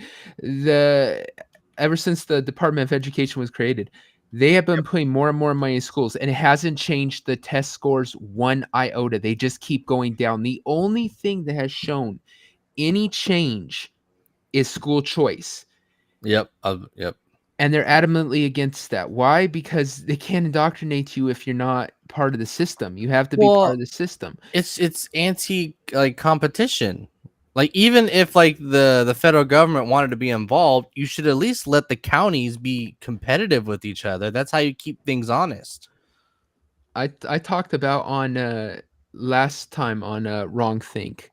I talked about I've been seeing these commercials when I was watching. I think it was it Netflix? No, it wasn't Netflix. It was maybe Hulu.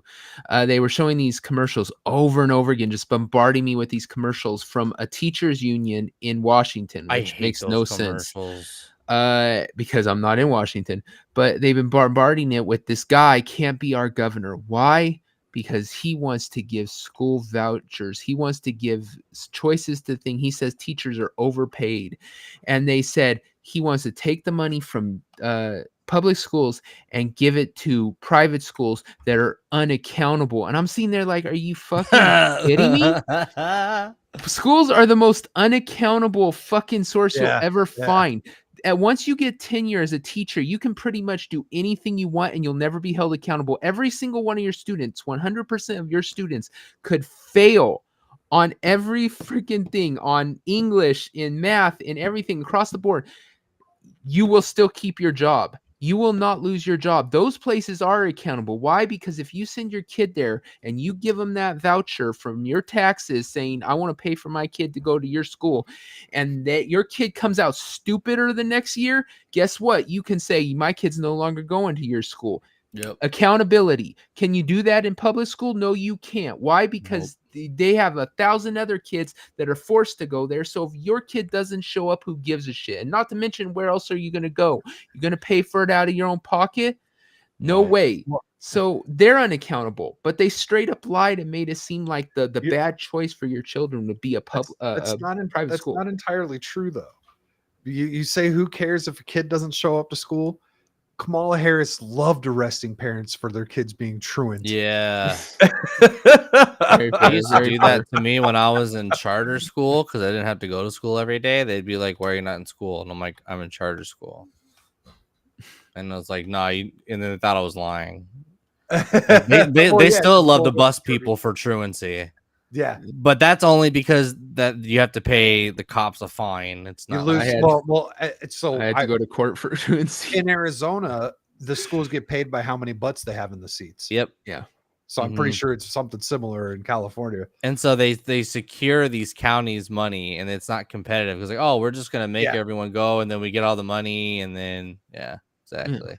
I like the idea of the voucher system stuff because that does create kind of like a capitalist environment for education. Yeah. But then there's also the point where, what does that mean when the private schools and such start taking the public funds from the government, and what kind of pool does the government get to is able to sway? Yeah.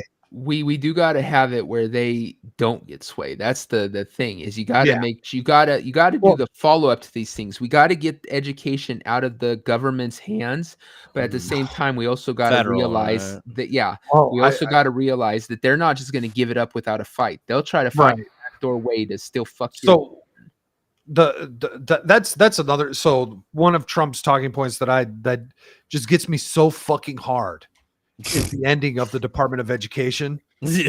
like fucking ramrod when he talks like no. Oh man. So if he gets that done, oh my god, how much things will change. Still, fuck school. Yeah. I hated school. I did not finish high school. Oh. If you really I was gonna say about... me too, but I hated school too, but I did finish that in college. Well, I should have dropped out sooner than I did. Dude, yes, dude. If you actually care about like ADD, ADHD, if there's a dude who likes to like build shit and he just sucks at school and he keeps getting in trouble, let the fucking 16-year-old work at a tire shop or something like that. Like that would benefit so many people who just need to be productive with their hands and not just be stuck at school where they just turn into like juveniles. Like the actual system is what makes actual productive people worse. In high school, I took every single computer class I could, and they were almost all the same shit. Yeah, it's like computer class sucks. It got me nowhere. I could have done it on my own. I didn't need to be there. All right, let's see what else he's got to say about the voter ID, because I have questions about voter ID and that topic in general. Election, even a town council. And a friend of mine who lives in Palo Alto was like, is this actually real? And he went to like vote in like some city council election. He tried to show them his ID, and they said, "We're not even allowed to look at your ID." Have they? Poll workers aren't even allowed to look at the ID. That is insane. Retarded. I'm wondering what the if they pass this as a law, like what was their justification for making this a law. It's always a racist. Voter fraud. Then how is everything Oh wait, no. else that Sean, needs you mean why did they want to pass it? Oh yeah, sorry. No. I know it's a podcast, but I went straight to the answer. Well, yes, we know that that's the answer. The question is, what are they trying to say is the reason why? That doesn't make it sound like they're trying to cheat. I don't know. He's your governor. Shit. What did he say? The racism line I think is it's old, racism, man. right? Then It's how like does you can't expect every these people other to go and thing get an ID. that needs an ID not also racist? It's for people who don't pay taxes, man, who are stuck in the welfare state. They don't have to do all the shit we have to do. So, Neo, you're going exactly where I want to go. You're This welcome. This voter ID conversation has been going on for a long time. It's been Mhm. going on since before the last election.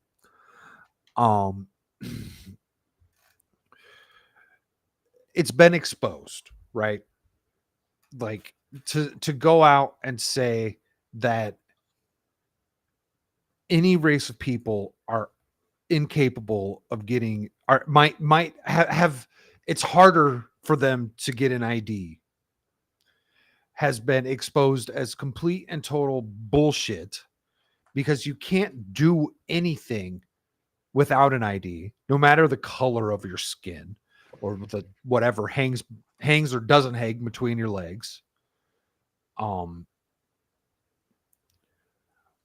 Why I want to is hear this still one legitimate conversation? argument for this that doesn't have anything to do with race. Just one. How is this a don't have legitimate one. conversation? So look, at this Yeah, point with The fact that California, this is a thing is a perfect personification of how much of a clown world this is.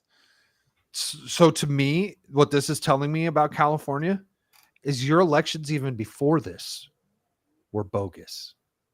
Oh, they've always been bogus, dude. The recall on Newsom was I was like the just gonna clearest say that. example. The recall. That was so many people like properly got him recalled, and then when the actual like vote came, it's like, oh yeah, of course we air quote lost. No way that happened. These rules don't make sense to me, and not even from like a political lens of any sort. Like, California is lost, and you know what? I wish I could argue that, He brings but New York can't. into the conversation as well. And you Oh, know what? yeah, The rest they're of the country has fucked. always followed. California and New York are the the trendsetters, and they're like the pace car, right? And we always follow. The rest of the country always ends up following California and New York. I feel like that has been expedited as of recent. I think more like normal people, air quote conservatives, left New York than California. Because in California, you make a lot of money here, but it's just everything's so fucking expensive. You're Yeah. check. Well, it's the same in But it's like California. New York, no, New York is I think is way worse because you don't even like really own fucking property like you do in California. New York, you're paying $5,000 to stay in a 500 square foot Yeah. fucking apartment. Like, At least in California, you're stuck in on a mortgage and you have a fucking house with a backyard. I mean, you. So okay, I know I work with people who live in New York and they have a home and stuff. And Well, they live in Long Island. They don't count. Let's ask Dom. no, Dom, does Long Island count? No. I'm speaking of someone specifically. Like, he has a front yard and stuff. I know he does not live in Long Island or whatever. I don't know where in New York he lives, Manhattan. but he's just outside the city. I'll say, if I recall, He's in Queens. I don't know. He's got a front yard. He's got a car. Okay. I've seen pictures of his house. I forget why he was showing me pictures of his house, but he was talking about something he was doing there. He wanted you to come over. No. Anyway, but like this whole idea, like I should be making a video about this voter ID shit, right? Oh yeah. And the big reason why I don't make a lot of the videos that I'm like, oh, I should make a video, is because we've been talking about this shit for fucking ever. I know, it's getting old. And it's like, how many more people actually need to learn this truth? How many more people actually have not had this conversation already? I can't buy it that it's still the majority of Americans. I can't either, dude. It's getting old. So either everything is fucking horseshit or we're truly fucked. Well, a lot of And it by could be horseshit, shit, I mean, too. like, this whole voter ID thing is just really, they're just trying to jam home the psyop on it. No, I definitely can buy that. I can buy that for sure. Especially because Twitter is now more free. You can very much be untraceable and just push these particular posts. You know what I mean? Mm-hmm. You can get more actual sock puppet accounts. You can just pay more normal people, because we know a lot of TikTokers get paid by the Democratic Party. And so it's not very hard to say, hey, Twitter account, we'll give you money if you get Twitter Blue and just start talking good about Kamala. It's not far-fetched. And so it is supposed to divide and make us go more crazy. And I think also it's true for the right, where you just see the same Blaze Media people talk about the same, like, everything's woke. I voter ID. They Democrats called us racist again. It's like, dude, how many times do we need to keep hearing this shit, man? How are people, like, you know what I mean? Like, it is getting fucking old. Well, it's what I was saying before when we were talking about the clip, and I hadn't played yet, and I was talking about how the left is all these laws they keep trying to do, all these things they keep trying to do. Not every single one of them, but a lot of them are solely to find a way to make it where they never really have to fight for a vote again. You have them wanting to get rid of the electoral college. If anyone who doesn't know what electoral college is, it's what keeps our country from only having to listen to 6 or 7 cities for what's going to happen. Yeah. If you took away the electoral college, the Democrats would just go between New York, LA, a couple other major cities, and they wouldn't even care about the middle of this country. They wouldn't care about 7% of the country. They literally make cow shit so that you can grow food. Yeah, their vote doesn't matter. I still don't understand exactly how that makes sense, because it would go by popular vote. It wouldn't matter where you're located at that point.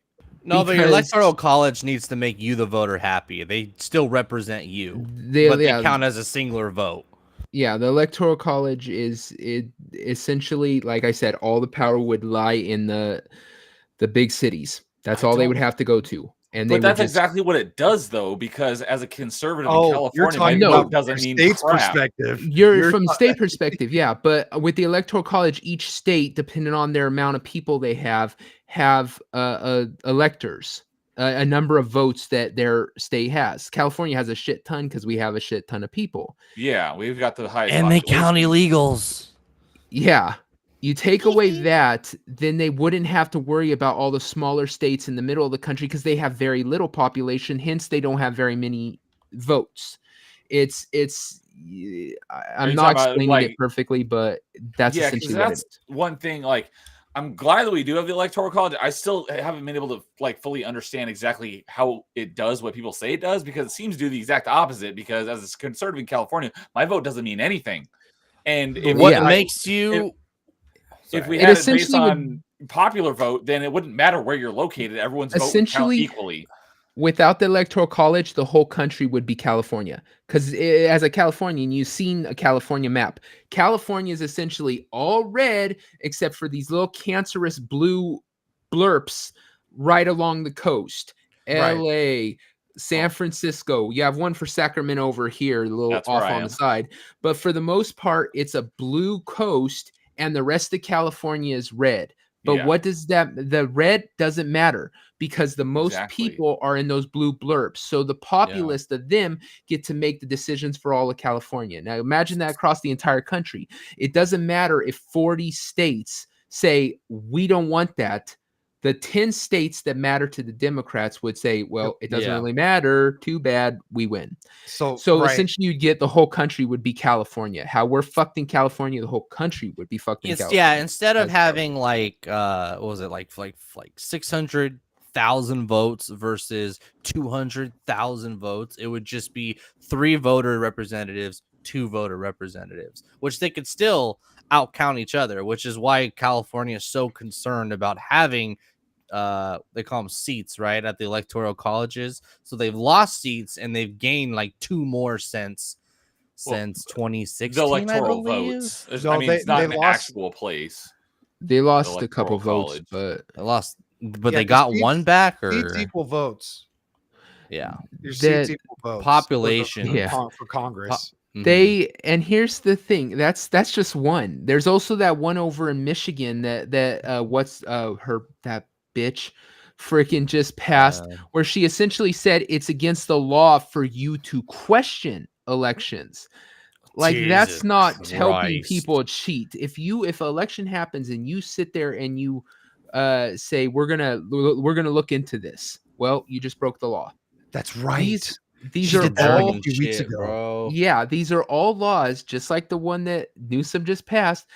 All these laws that are passed by Democrats, they all tend to make it easier and easier for somebody to cheat. They wouldn't know what's cheat, so- but somebody could. You know what's so weird is there's Kamala's been doing a lot of campaigning in Michigan, and so it makes it look like Michigan's in play, It's right? like a swing state. Well, it is. So Michigan is a It's swing Democrat, state. I was gonna though. break into that about the electoral college thing, but with them passing that law in Michigan, they're fucking cooking the books over there, man. Like, yeah.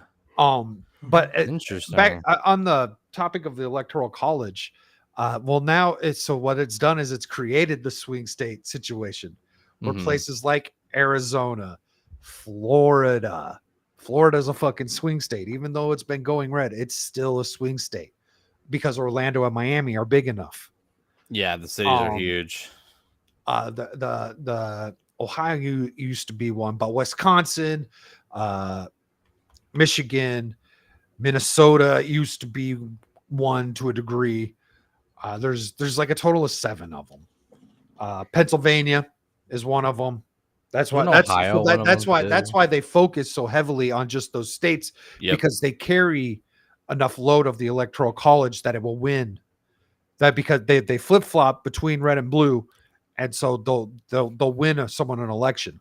Right now, the big talk is whoever wins Pennsylvania wins the election. Was Pennsylvania always a swing state, or was it just 2016? I think it's been one for a while. Okay. I always thought it was always Democrat because they're big union boys. Ohio used to be one too, but it's gone pretty red recently. Yeah. Like the last 2 elections, I want to say Ohio was called really quick. But Pennsylvania, Arizona, Wisconsin, Michigan, Florida, not so much, but I still think it is kind of. I mean, it's kind of newly red though. That's, you know what I mean? Yeah. Well, yeah, it used to flip. It used to go back and forth. Was it always a flip state? I don't know. I Yeah. Okay, so you made a joke about 40-year-olds having to vote and whatnot. And the first election I was able to vote in was Bush's second term, I think. Yeah, it was whoever he went up against the second go around, which was John Kerry, I think. So that means I could have voted for Bush or Obama or Trump. Obama. And I didn't vote until Trump came around. And I didn't even vote for him. I voted for Gary Johnson, baby. All right. Felt good that day. I was just happy that Bernie wasn't fucking running. I'm shocked you're not like that when you play fantasy football, because that's what I'm like. I like the 5th string wide receiver. He becomes my favorite player. Oh, I like the Packers have a wide receiver. His name's Bo Melton, and I fucking love him. And I'm like, the second I see him on the field, I'm fucking getting Bo Melton, baby. You just want me to lose. That's all. No. Ugh. Congratulations to Gal. While we're I know fantasy she football. scored high. She's got her first win of the season. Nice. Win of what? Fantasy football. Fantasy football. Sports ball. She traded for the biggest black man in the league, and she's riding him to victory. All right, so I want to watch one more Elon clip, which is amusing, and then I've got a Kamala clip that I really want to talk about because it's a fucking shit show, and then I want to talk about a Hillary Clinton clip, but I need more water because I haven't gotten refills since I was on Devil's Angels. God, we're gonna be here 5 minutes. I have a better water machine now. Yeah, Go fuck yourself. Upgraded. Talk about voter ID or how much Gavin Newsom sucks cock or something. Voter ID. We are screwed. We are- No, it's with all the making it basically legal for illegals to vote. I mean, how else are we ever going to have a legitimate election again if well, if Trump doesn't get in and Mhm. make it, actual legit elections with actual integrity? there is. I don't know where it's going to stop because, like I said, that's what the Democrats. Why the Republicans are saying they're on their asses doing absolutely nothing because they're absolutely worthless.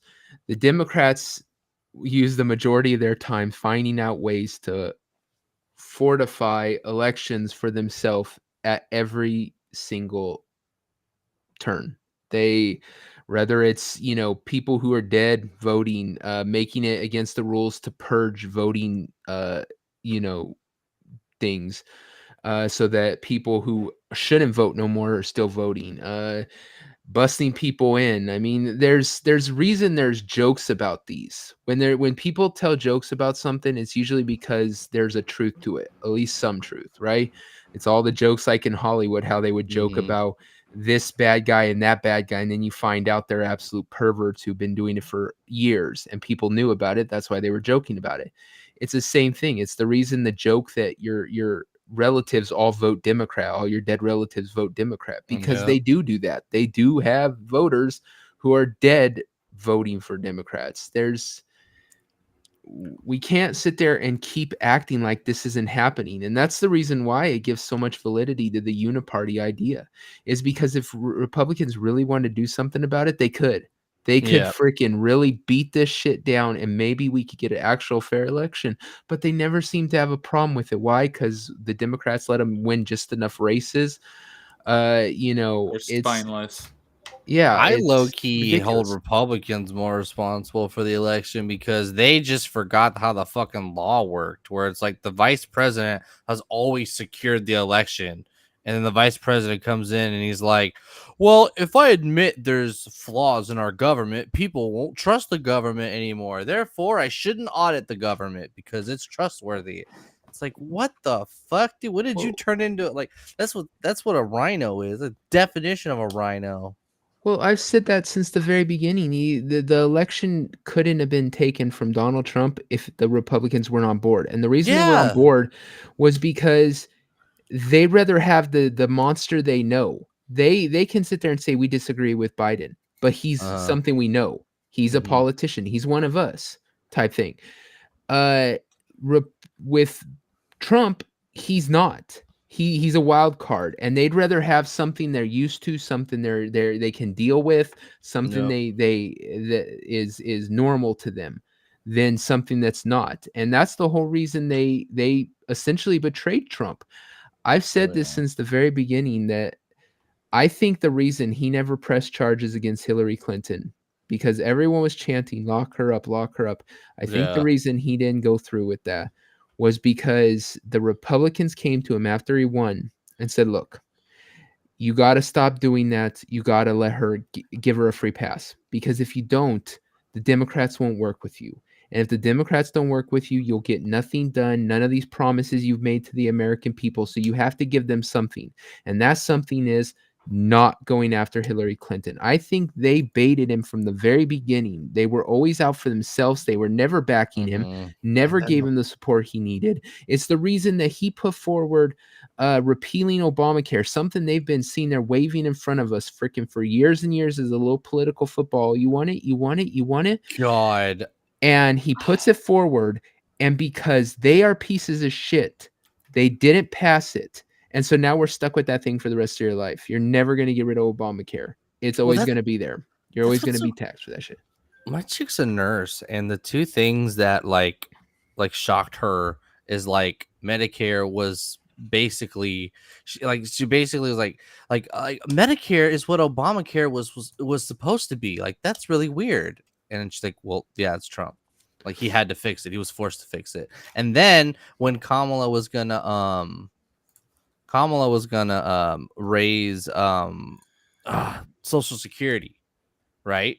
Which is that's dangling keys for a lot of people, because it's bullshit that they get taxed so hard on it when the government's supposed to take care of them, and they say, no, fuck you, we're gonna tax that big bank that you've been giving us for all these years that we're supposed to use to take care of you. Trump comes in and is like, hey, I'm just not gonna tax you anymore for it. That was those are two huge things that convince a lot of people in the medical field, hey, like, Democrats don't do shit for us. Yeah. The essentially Obamacare was always designed to collapse. They knew it would collapse, but it was always just a step for single payer system. Medicare. I still hate it, but like, I understand. It's the deal with the slippery cards slope. you're dealt. Yeah, it's everything with in politics is if you give a mouse a cookie situation. It's never what they start with. It's never what they're putting in front of you. It's where they're going to end up with it. That's why I would never vote for any law against anything 2A, because they want to strip it away from you. They know they can't get it on one hit. So what they're going to do is they're going to put one law in place and attach something to that, and then add another little law, another little law, strip you of everything you have. It's like taxes, nickel and diamond your ass away. Like, right? Exactly. Dude, It's all it is. They say, well, you can't have all we're doing is we're putting forward a magazine amount. You can't have over this many bullets in your magazine or your that's all we're doing. We're not trying to take your guns away. No, we're not gonna. But then they're gonna say, but you know what about if we add this to it? And then next thing you know, it's all okay.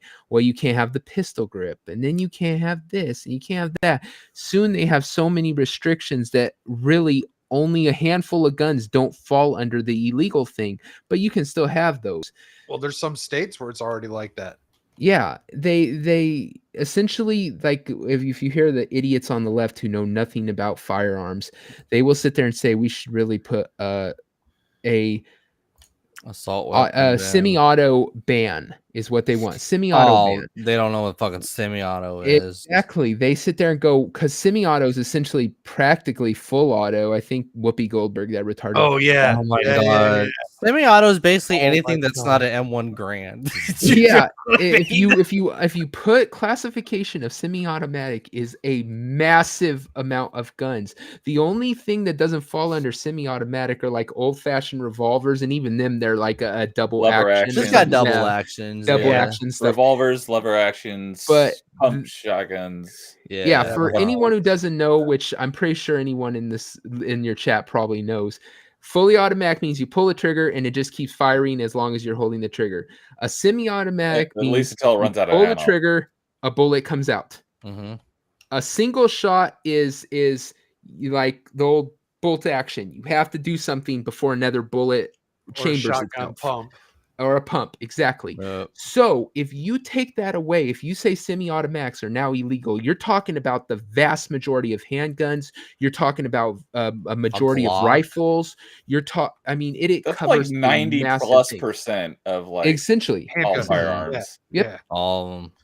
And so they guise it under semi-automatic so bad because the automatic, no, all it's saying is that it automatically chambers a bullet for you after you fire. That's essentially what semi-automatic is. It doesn't mean kill everybody in the room. All these idiots don't know anything about guns. Exactly. And they count on that. So that's how they want to take it. They want to say semi-automatic so dangerous. You don't need a semi-automatic.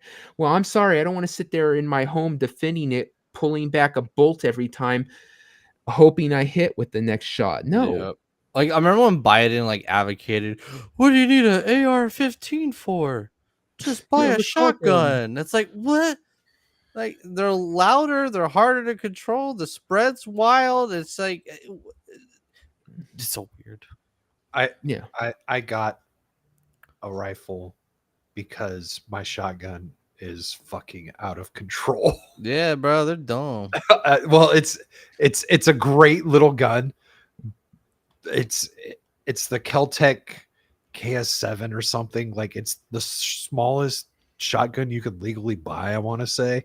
Oh my. And it's just outrageous. Like I can't shoot it without a pad, otherwise it bruises my collar. Like Damn. it will bruise your shoulder and shit. Like I am a big ass motherfucker, and there's video of me shooting the shotgun, and it shakes me. Like it just kicks like a horse. Yeah, 12 gauge. I don't know how you shoot a 12 gauge for very long because those things have so much kick it hurts. Well, a normal one, like if I had the what is it, the Kimber that everyone has, if I had something like that, I could shoot that all fucking day. Like that's nothing. But just because it's so tiny for a shotgun, like it just packs a major punch when you shoot it. Nice. So I want to watch this next clip here of Mr. Musk. We'll finish the Musk interview. There's a go and check out this Musk interview. It's very interesting. That's really good. They get into AI, and one of the great things about this interview is you could see Elon when Tucker asks him a question. Elon takes a second to actually he has some fucking deep ass questions, bro. Yeah, because he's asking him about AI and like where he sees this all going, and he asked him, he had as afraid of it as you were 2 years ago when I interviewed you. He had a party with Obama, and they talked about AI. Yeah, go check out the full interview. It's on Tucker's Twitter. It's also on his channel, whatever his website is, to Tucker Carlson News Network or whatever. So definitely go check it out. But this one was interesting. This kind of leads into a conversation that we will be having on my Rumble. Let me drop that link here. There is a conversation this Thursday taking place on my Rumble. Go follow my Rumble. We are talking about a non-YouTube friendly topic in Pizzagate. So go follow my Rumble channel.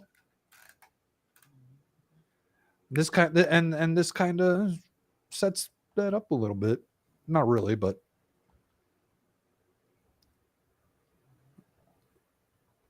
say whatever words are on the teleprompter. So it's really whoever controls the teleprompter is the actual sort of that's who's actually in charge. And who is that, do you think? Well, I've tried to pin it down. It's not like I'm Ron Burgundy. any one kind of mastermind. It's not like it seems to be. It's like Kamala's sort of a marionette with 1,000 puppet masters type of thing. Like not it's or maybe it's somewhere north of 100 is what it seems like. Yes. I bet you know 80 of them. I probably know most of them. Yeah. Yeah. So, I mean, just by virtue of your job and what you've been doing for the last 30 years, I mean, and I should say, I think you voted for Biden. I'd like to see a matchup of those, call it the top 100 puppet masters on the FD client list. Dude went there, bro. Shots fired. I know. Dude fucking went there, man. I love it. Me too. Do you think there's some overlap? Strong overlap. When are we going to see Strong overlap? I don't The know. Venn diagram of those two is just a circle. Right. maybe Kamala Harris can talk about that when it happens. I'm gonna need help reading it. I'm gonna have her. I need her to read it for me.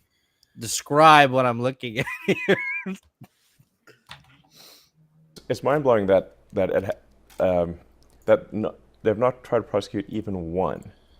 Not even the worst offender on the Epstein client list. They have not even tried to prosecute even one. He knows. He fucking knows something. He has to, man. He has to. That's insane. Well, because they have a lot of diabetic grandmothers who were outside the Capitol on January 6th. They're kind of occupied. Yeah, I mean, they've put like, whatever, 500 or 600 January 6th protesters in prison, and not one person on the Epstein client list. He is exposing these fuckers. Hardcore, man.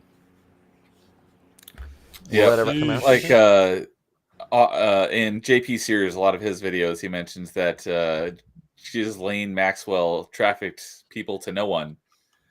Yeah. Yeah. To no one. He's funny. He's hilarious. I love that guy. It's too bad his little animated cartoon looks terrible. I that's don't know what he's his? talking about. He is a producer of it.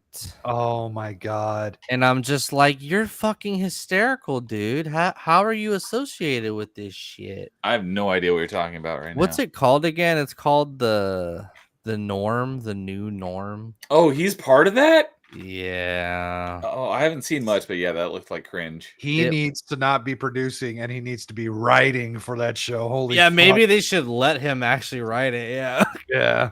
Hey, what's up, ABF? Hey, Just what's going on, me. Alec Baldwin's finger? How Yo, you doing, sir? ABF.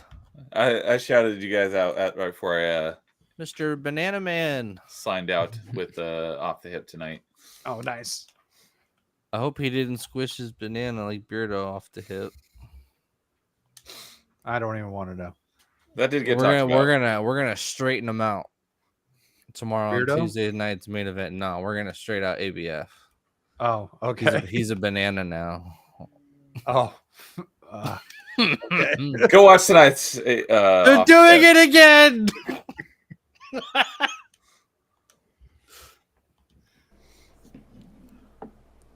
You know, I think part of why Kamala is getting so much support is that if Trump wins, that Epstein client list is going to become public. Ooh, that's a bold statement, man, to assume that he would do it. I don't know. Somebody go pull up Trump's I know. Twitter. I know don't have he the said tweet, it. but I know it. I know he made an announcement today. I know he said he's gonna do it, but that's a big brag that I don't know if he can. That's the reason why he's had 2 assassination attempts. Yeah, I think it's a big part of know. it. Yeah, I think there's a lot more. There's also the he's said that. So okay, his first term, one of my first biggest disappointments. I can't remember which came first. It was either the declassifications of the JFK assassination or the Moab. I think Moab was first, and then it was the declassification. But during Trump's first term, that date for the declassification of the JFK assassination came up. And he said going into it that he was going to release that information. He ended up redacting a shit ton of the JFK assassination report and releasing what little was left of that. And supposedly that's because Dan Scavino Jr. told him that it would be a bad thing to release that to the public. But he has come out and said this time around, he is going to release the JFK assassination papers, the RFK assassination papers, his assassination papers. RFK's not dead. His dad. Oh, okay. Yeah. And the so uncle or wait. yeah, not junior, RFK senior, not junior. Yeah. Gotcha. Okay. Has he promised to release the documents for Jan 6? All the stuff that we're not allowed to He's see? saying he's going Release. to the CIA and on this stuff. There's going to be disclosures all across. Is Yeah. what he was He's gonna building to. release Those are the on big it. 3 examples that he used. He said we're going to open shit up. And he's even talking about not only is RFK Jr. going to be on the health side of things, but also some oversight into the intelligence agencies. That's crazy. The guy you mentioned advised Trump not to do that. I don't know whatever the name that you said that was. Who Dan is Scavino that? Jr. Yeah, Dan Scavino. Who's that? So I forget what role he played, but there's a certain group of conspiracy theorists on the internet that think Dan Scavino Jr. plays a big part in their conspiracy theory. I mean, a certain letter in the he- alphabet. That's why I used his name, because I fucking hate it. Yeah. Was he on Trump's cabinet or? I don't know if Like, it was. Hold on, let me look him up. I'm curious on why this random guy would Trump would take his He's advice. former White House Deputy Chief of Staff. Okay. There you go. But he's supposedly a big part of Trump's disclosure stuff and all of this. But he told him to not disclose the JFK papers last go around. So I take that with a little bit of a grain of salt with Trump saying that he's going to do it this time. But then again, him admitting that he made mistakes last time is not expected and not very Trump-like of him now, is it? It's pretty badass, though. I think it's for our brand to be like, I fired him. Don't worry. It wasn't my fault. I fired. It's very you're fired energy, and I'm all for it. You're fired. You're fired. So let's see what else this clip has got left. And some of those billionaires behind Kamala are terrified of that outcome. Yeah. Oh. Do you think Reid Hoffman's uncomfortable? Yes. Yeah. And Just Gates. throwing names out there. And Gates. Reid Hoffman and Gates. Who's Reid Hoffman? That's what I was thinking. Just throwing names out there, man. Jesus. Reid Hoffman, American entrepreneur, American internet entrepreneur, venture capitalist, Internet. Co-founder and executive chairman of LinkedIn. Oh, search his name with let me see, with PayPal. Oh. How do you spell his Hoffman name is again? part of the so-called PayPal mafia, according to the Forbes article. What the fuck? He's a member of the board of directors during the founding of PayPal. So I fucking knew it. yeah, He's a I had a friend feeling of that's his. where I had a feeling that's where you were going with that one. Because Elon was part of the founding of PayPal too, right? Yep. Hold on, how the fuck does Tucker know that? He's like, hey, that your best friend, huh? Because Y'all Tucker worked on PayPal Carlson, together. because Tucker Carlson does his homework and he knows where Elon's been his whole life. Really, And, did. You know, That's a deep dive. yeah. They also talk about the current owner of OpenAI, which is not open. That is such a fucking farce of a name anymore. They've shut it down. It used to be open source. Elon Musk helped start OpenAI. They've shut it. They've made it closed source. It's now for profit. It was supposed to be freaking nonprofit open source tool. Mm-hmm. And it sounds like I forget the name of the guy who's in charge of it, but he sounds like he might be evil. And a bit evil. yeah, they talk a lot Klaus about him in Schwab? this interview. So definitely go check out this interview. It is worth your time. He's also evil.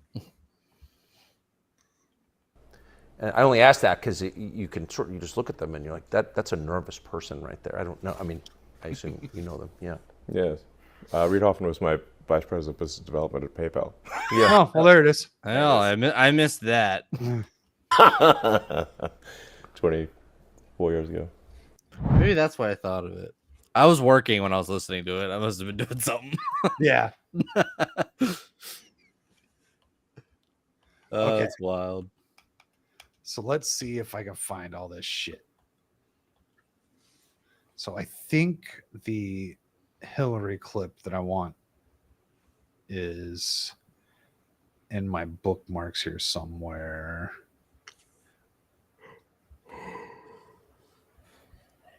Oh, where the fuck is it? Damn it. Oh, speaking of, let's see here. No. Oh, you lost. She deleted it. The Oh, bitch she got deleted to it. Oh, she didn't delete it herself. She went She did into it. your computer. Yeah, with bleach. Now that she knows how to do that. Right. Static, when you go to bed, I want you to be careful. You should untie that noose you have on your door frame and unload your shotgun. You don't want to fall on it and get a shot and hang yourself, because that can happen. You think I just have a noose Static. tied up around my? Who do you take me for? Accidents happen. All right. Dog, Static it's is not not a noose. It's just a garage pull. Oh yeah, the is not pulley. suicidal at all. I am He's not never thought suicidal. about hurting himself. I will have to reiterate that like 5 times on Thursday. Oh my god. That just reminded me. I don't know. Did you see what I tagged you on a couple days ago? Oh, I don't know. If it was over the weekend, I did not Twitter at all this weekend. Okay. As a It was- verb. It was on Saturday. There was 2 things because I tagged you on a reply to something. Both of them were good. One was just talking about how the Helene victims get $750 and this belt that Kamala is wearing is $770. Oh yeah, I saw did that. see that. But Wild. that was a response to some TikToker did a great minute 20 video about the whole Helene victims and then just days after, it might have been maybe 24 hours after announcing the 750, she came out and said that we're going to send Lebanon a total of like 385 million. I missed that. For what? Because the bombs we gave Israel blew them up. Oh god. So we got to pay for both sides of this fucking mess. Oh my god. She's just gonna enjoy. She's Seems- gonna have so much fun paying people. seems legit. Yeah. Before Iran bombed Israel, that happened just a few days ago. Israel was Yep. bombing the living fuck out of Lebanon. Yeah, that's why I don't fucking trust Israel. They're like, Israel's like, we've been attacked. And it's like, well, all right, well, what have you been doing? Because I know that's not going to be breaking news. Yeah. What the fuck you been doing this past few months? I haven't heard you in the news. No, I knew it. Like, I know it was one day. It might have been God. 2 days of them just lighting up Lebanon. Jeez. And I knew when I saw that happening, I was like, oh, well, this is when Iran decides to step in. Like, that just makes sense. Yeah. Oh, supposedly in Lebanon, they got they were saying they got Hamas headquarters there. I don't know how much I believe that, but that's what they were claiming. I don't know either.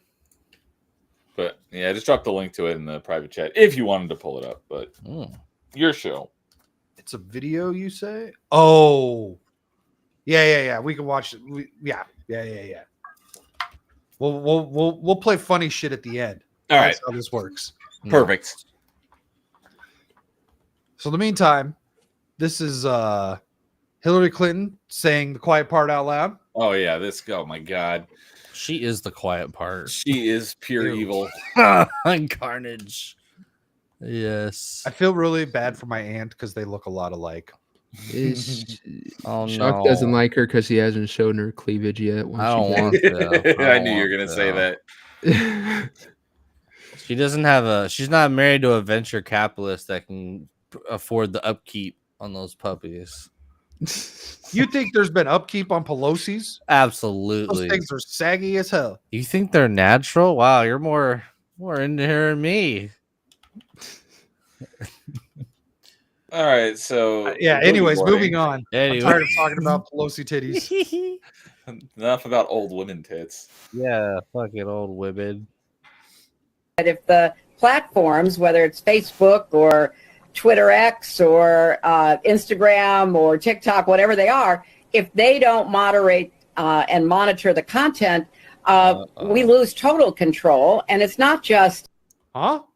We lose control. Not just control.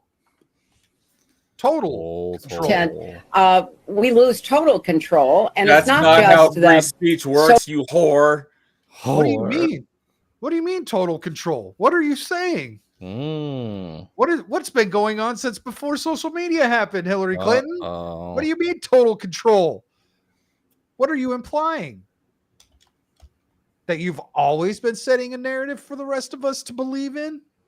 Twitter files already kind of leaked that though. Confirming the quiet part we already knew.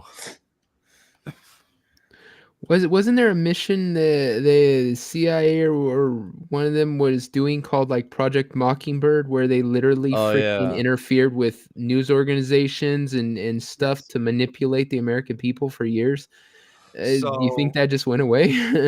so there was also and during Obama's terms, the Smith-Mundt Act Mm-hmm. did not get renewed, which made propaganda in America from the government legal. So the government could legally pay our news corporations now to run interference. Man, when I was in school, dude, like Watergate was very confusing because I didn't understand why it was such a big deal. Now it's like even more so. It's like, Oh. what was the problem versus the shit they do now? Yeah, that's the problem is Watergate was such a big and it was I guess more of the lie when he said he didn't have nothing Yeah. to do with it. But still, what happened in Watergate, we've actually proven the Democrats have done this to Trump. And Mhm. it's funny, they don't feel half as offended by it as they did when Tricky Dick did it. Tricky Dick Yeah. did the worst thing ever. He had to be thrown out. He had to get him out the office. He's Well, evil. have you gone down some of the more conspiratorial Nixon side of things? I don't think No. so. Very soft. There's conversation that might have even been a setup. Oh, I Shit, totally bro. believe it at this point. Yeah, I wouldn't be against it. Jeez. I believe it at this point, man. So I don't know what more she could say, but she's got 3 more seconds. Social and psychological effects, it's real harm. But if the Oh yes, that's right. Because the misinformation and disinformation is actually hurting people, and it's not. You know what it does to me? It makes me question fucking everything. Yep. Because Especially you. the news puts out false information too, motherfucker. Mm-hmm. Yeah. It's like, are you actually going to regulate the misinformation that comes from the mainstream? Oh no, you're going to keep pushing that. Yeah, Only when if- it benefits you. If the mainstream lied to you, should we hold them accountable? No, we can't. That'd be interfering with news, and that we're against that. We're against interfering with news organizations. They have, Mm-hmm. that's the fundamental of our thing. News organizations saying stuff that you don't like. That's just like with AOC the other day. We have to start regulating news organizations. It's like, make up your mind. Either they're sacrosanct and you can't touch them, or they need to be regulated. You can't have it both ways. Our CIA accused a computer shop owner of being a Russian spy. And Fucking wild. and ruined his life because Hunter Biden was so fucked up he forgot he left his laptop behind. That's Russian. He was also so retarded to take that laptop to go get fixed. Look, anyone who doesn't know this, people who work on your computers see all your shit. Okay? Well, he called Steven Crowder and was like, "Look, I got the computer right here." That was Giuliani. Oh yeah, That was Giuliani. He got it from, and actually, I don't think he had the actual laptop. He had everything that was on it. Yeah, Because the guy said the computer shop sent it to the FBI. He sent the files to the FBI. He said, "Hey, look, I've got this shit. Incriminating evidence that I'm going to hand over to you like a good boy." Like this is To what the I'm supposed FBI? to You expect do." them to do something with it? And then the FBI had it for months before the story broke. Yep. And they said, "No, this is Russian misinformation." And And they then- reached out to the social media platforms ahead of time saying, "Hey, you're going to be getting this information," but it's not true when they know it was. Yeah. Don't And look believe at the 57 or whatever former CIA or intelligence people who all signed a thing saying it's like hundreds of them, definitely yeah. Russian. It seems like Russian collusion. At that point, same thing. They already knew at that point. Any one of those people still had contacts in there, could have asked, and they would have said, "Yeah, no, it's a real laptop." But some reason they all had to sign this paper saying, "No, we're like really sure it was probably Russian." Fuck them. Yeah. propaganda. Those bastards. And they've done like actual what do you call it, asked people survey, I guess, and like there was a shit ton of people who said that would have swayed their vote. If they knew that the Yeah, laptop was real, they would have voted the other way. Now, some of them probably were lying, but Well, what the if that would have switched the news- election? That's an election interference, but I guess it's okay when they do it, not when The news came out when it literally was- after the election, even though it happened like a whole week or two before, because Facebook was fucking banning people who ever brought it up. Yeah.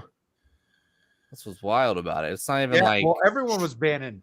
They everyone was banning people. Even fucking Jack Dorsey was banning people. Yep. Like, yep. so I guess whenever the IT guys look at Ken's computer, they send him high five memes. Oh god. And then Nice. ABF has an excellent point here. If you know you're going to get arrested, make sure you have a bunch of Hunter Biden clone drives around you. That's a good idea. I'm gonna have the Hillary Clinton email leaks. I'm gonna have it on a yellow flash drive. Why? So they can ignore it and arrest you anyways. Yeah.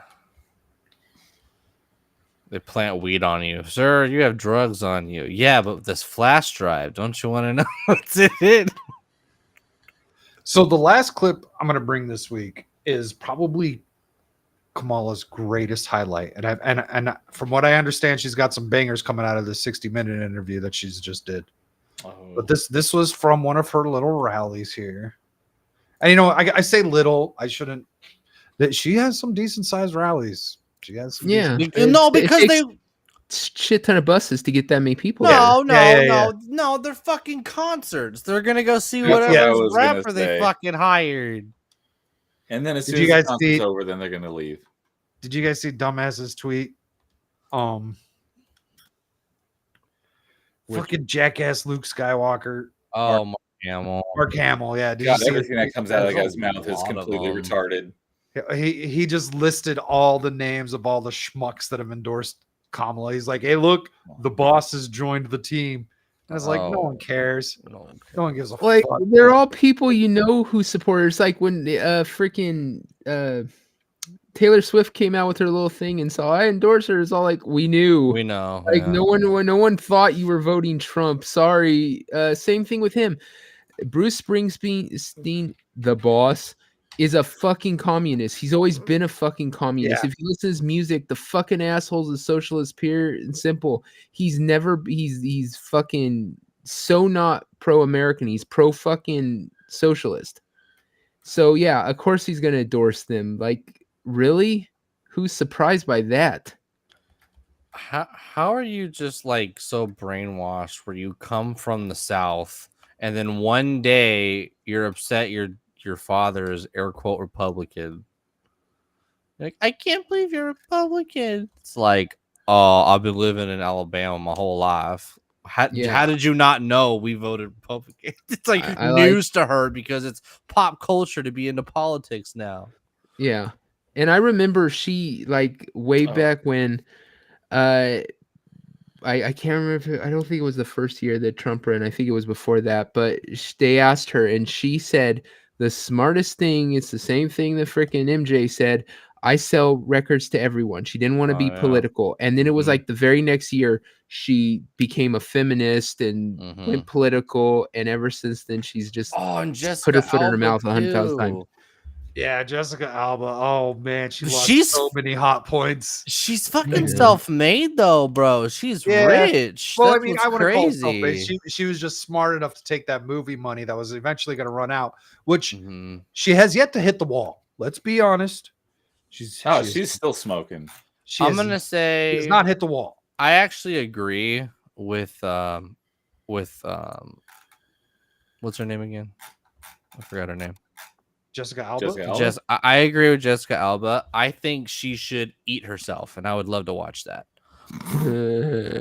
I found that tweet that you're talking about from Mark Hamill with all the names, and like half these names I don't even recognize. Yeah, read that list of names. All right, so it says, good news, everyone. Bruce Springsteen joins fellow musicians Taylor Swift, Ariana Grande, John Legend, Eddie Vedder, Cardi B, Megan Thee Stallion, Stevie Wonder, Beyonce, Billie Eilish, Patti LaBelle, Joan Baez, The Chicks, Common, Kesha, Lance Bass, Sheila E., Justin Vernon, Little John, Bon Iver have all endorsed Kamala Harris, and it's not too late for Ted Nugent and Kid Rock to change their minds. Oh God. So And that was a response to Cory Booker posting that cringe video from Bruce Springsteen the other day. are the chicks formerly known as the Dixie Chicks? I'm assuming that's what that means. I don't know. I don't listen to country music. Because the Mesa Dixon line, and they decided that was racist, and so they couldn't be the Dixie Chicks. Is that what that is? No way. That's the gayest they ever heard. I'm just trying to pull things together. I don't know. Is the chick spelled with an X? No. Okay, then I don't know who the chicks are. Oh, I just the decision to drop the word Dixie from the band's name was the culmination of years of internal discussion, attempts to distance themselves from negative connotations with the word Dixie. Nailed it. So they're. Why don't they just call themselves the Karens? Oh my god, it's so cringe. Yeah, imagine. Hey, look, I'm on the same team as Megan Thee Stallion, some chick known for shaking her ass. Congratulations. Yeah, congrats. Congrats. Yes. Okay. So yeah, formerly the Dixie Chicks. Yep. Okay. Yeah. Well, we all knew that they were crazy, anyways. Great cover of Landslide, though. Anyhow, Landslide's just a great song. It is a great song. It's Have beautiful. you heard the Smashing Pumpkins version? I think it's the best one. Cowboy, blow them away. Yeah. All right. So let's watch so far Kamala Harris's biggest hit. Is it down her throat? 32. Today we got 32 days until the election. Proper dies on her. Yes, her teleprompter dies in this clip, and this is how she freestyles. Yeah. So 32 days. 32 days. Okay, we got some business to do. We got some business to do. All right. 32 days. Oh my And we That's know 2 letters. we will do it. 2 numbers. And this is going to be a very tight race until the very end. This is going to be a very tight race until the very end. We are the underdog, and We are the underdog with all the billionaires backing us. With the whole system supporting us. I replied to a video on YouTube today about that was talking about this, where she said, we're the underdog. You're the incumbent. You are not the underdog. Yeah, Jesus Christ. Well, she has got all the billionaire backing. They went and bragged about that with their campaign account about how like all the top 100 Forbes 100 or whatever support Kamala. So that's very underdog. She literally has the backing of the mainstream media. I had a video for tonight that the very beginning of the latest OMG media from James O'Keefe is someone went on a date with someone from MSNBC, and he admitted that they are pretty much the media arm for the Democratic Party. Oh yeah, no surprise. Always been the case. All you got to Things do you is show already these knew. people a little butt crack or some titty cleave, and they'll just spill their guts for you. Apparently, They are lonely people. Oh yeah, with all the OMG stuff. God, he's doing great stuff. How is O'Keefe not a homosexual? Like, how are these gay guys, gaydars, not detecting him? well, so this was with the woman. this particular date was the past few of them have been with women, but he did have a gay streak there, and then he's motherfucking Clark Kent. All he's got to do is put on a pair of glasses. That was hilarious. That was hilarious. He tricks them by actually giving them fellatio. Like that episode of South Park where he's trying to crack down on the people who are buying prostitutes, but he does the deed first and then arrests them. Yeah. Oh yeah. He's all like, "Are you James O'Keefe?" And he's all, "Would James O'Keefe blow you?" Yeah, no, it's. I don't think it's always him, but too, I think these people live in their bubble, so I don't think they're actually like know what he looks like. They're too busy not giving a they'll sit there and rail against him and say he's the devil, but have they ever even really seen the man or given a shit? Yeah, they don't even know. Yeah. Yeah, well, it's because they just repeat what they're told to say. Yeah. They don't know shit about it.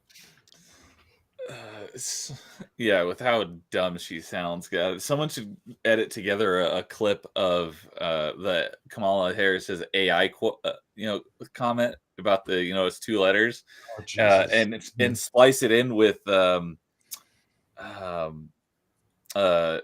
Caboose from Red versus Blue when he's asking about what AI is. AI. Okay. They're going back. What's the A stand for? Artificial. What's the intelligence? What's the A stand for again? Wait. It's 32. I haven't watched that. That's one more than 31. Yeah. One less than 33. So Red versus Blue still stand up? Like, does it stand the test of time? I don't know about the more recent seasons. Since I mean, like the classic original ones. stuff. Yeah, they're still hilarious. The classic ones, oh yeah, absolutely. All right, so we've got a meme here from Mr. Nerdy Neo. Well, I didn't. Well, he was the one who found it on Twitter. It's not his meme. It is whoever this guy, Reed Choi, I believe is his TikTok account. Yeah, this was gold. So the U.S. government completely ignoring Hurricane Helene victims. Please help us. We are dying. We are without food, water, or shelter, or any electricity. We need your aid. Understood. We're going to send $8 billion worth of aid. Oh, thank you. To Ukraine. Let's do that right away. Let's ASAP. do it. Amen. Sad but true. This is Gen Z. This is the younger generation. This is the Shocks and the Dermies of the world. What? Shocks, don't put me in with them. I know. I used to hate being identified as a millennial, but I hate being identified as a millennial. I'm fucking 41. Me too. That doesn't make any damn sense. Why do we only recognize the retarded people in the generation? That's the vibe I get. Come on. What? No, a hurricane has completely ravaged the people that you represent. Give us that money. Oh, don't worry. We're going to give you money. Every single one of you is getting $750 each. You sent $8 billion to Ukraine. You're going to give us $750? You know what? Okay, we'll take it. Did you not hear the each? Easy. You just go. yeah, Right, yeah. Each. Go online and apply, and if you pass the application, we'll wire the money right over. Okay, let me get this straight. You want us, people that are trapped in a town with no water, food, resources to spend $750 on, to go online when we have no electricity, so we don't have any Wi-Fi, to get the $750? I'm black, just like one of you. What does that have to do? President, please do something.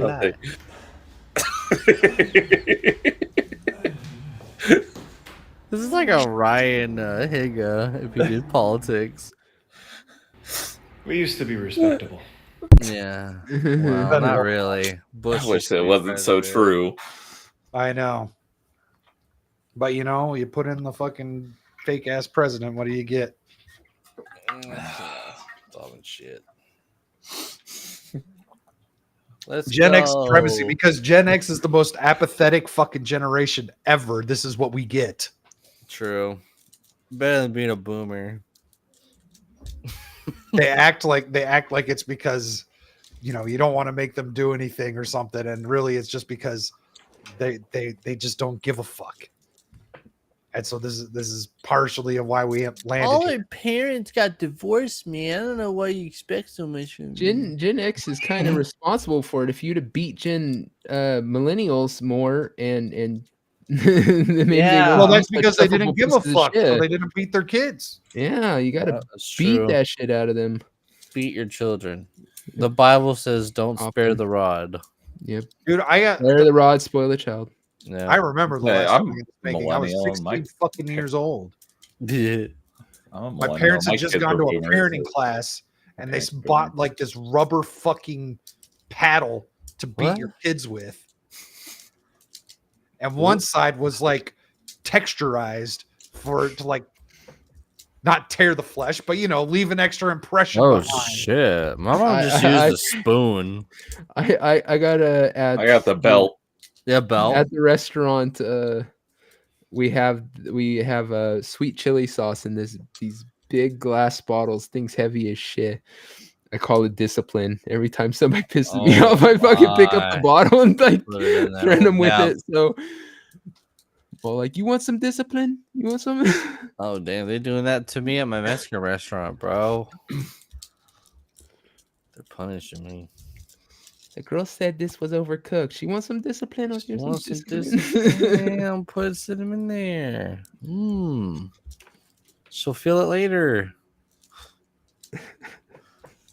You just point the finger. When you get home, you'll feel my wrath. I'm just kind of going through my tabs here and seeing if there's anything else. We're already at 2 hours and 40 minutes. Did you guys talk about the whole helicopter thing? No. Oh yeah. I didn't have that was all happening today. I had a bunch of stuff, saved up from the week. Like I had the Elon Musk with the Pete Buttigieg exchange. Booty. And he, so in that interview, Elon Musk gave credit to Pete Buttigieg because Musk tweeted out, "Hey, we can't deliver these Starlink things." And he's all like, "Yeah, because they wouldn't let you land unless you actually knew the name of the person you were going to meet there." And he's like, "How am I supposed to know the name of the person when I'm trying to deliver methods of communication for these people? They can't talk to anyone, and I'm trying to help them enable that. So how am I going to know their name?"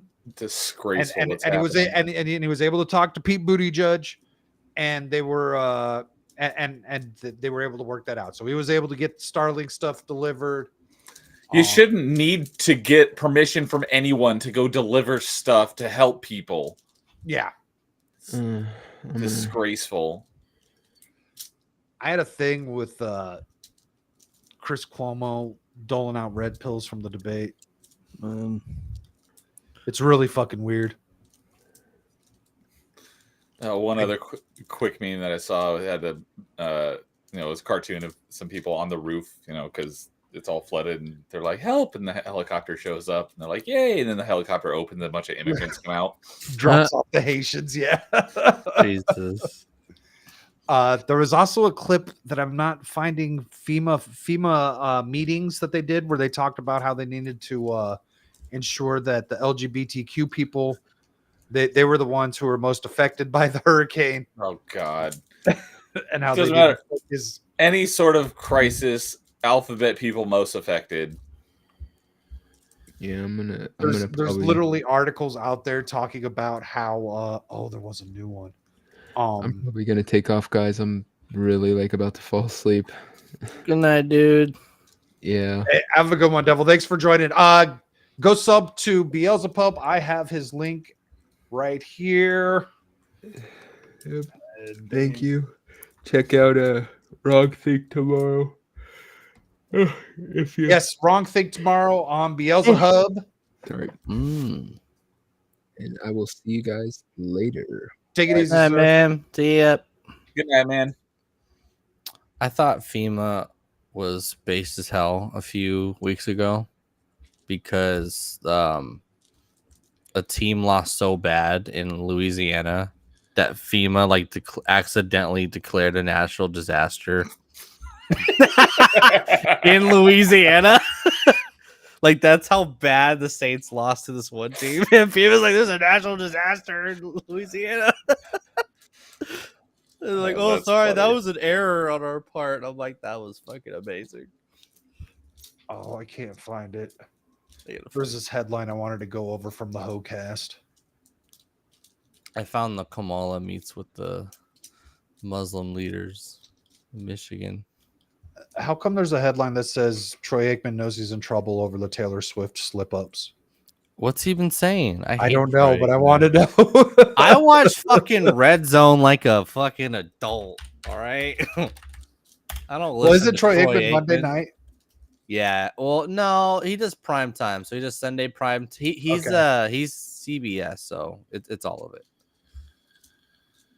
I honestly, I would I prefer Troy Aikman to Joe Buck. I can't stand Joe Buck. He's so annoying. Oh, it's not an article. It's a video the New York Post did. So they've got something here. Call her daddy fans blast Alex Cooper over Kamala Harris interview. Feels like propaganda. Because it was terrible. She only posted a clip of it. The interview's not up. Yeah, from what I understand, she only posted a little clip, and it's not a full 45-minute interview. It was a terrible clip too. You couldn't find anything better. So I guess this Alex Cooper broad, she started the show under the Barstool name, and there's a clip of her going around about how she was at a business meeting with Logan Paul. Yep. And she blew him in the business meeting. Yep. So the official reason why she's not on the show anymore is because the show had 2 co-hosts, and there was drama with the co-hosts because Alex Cooper, right, the dumb blonde chick, she talked to the other girl, the brunette girl, I forgot her name. She talked her into saying like, "Hey, we should like really like ask for a lot of money for our new contract." And Dave Portnoy is like, "You're asking for a lot of fucking money." And like they kind of like dragged the negotiations for so long, and then they like threatened to not do the show. And they literally pulled like a fucking football player move where they just like, when the show was air quote back, they just didn't do it because their contract didn't get renewed to the amount of money that they wanted. But the brunette chick wanted to be hired independently back to Barstool and just leave Alex. But then the brunette chick, when all that came out and Alex got really mad and threw her under the bus, she ends up just leaving because she kind of got exposed for saying, "Yeah, let's go dump Alex, and I just want to work for Barstool. I don't want to work for her anymore." So she left the show. Alex got paid. It's all under Barstool, and now she's now independent. Like they've just like paid her the money and just let her go. So she's been a fucking pain in the ass for this company. She caused a lot of drama, a lot of shit.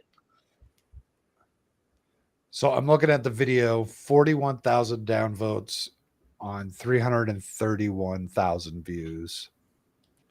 I love how this whore, the only time she's ever been appalled in her life was when, like, "You're telling me I go party and I can't get an abortion after? I'm appalled." She's literally selling a hoodie for $100 fucking dollars.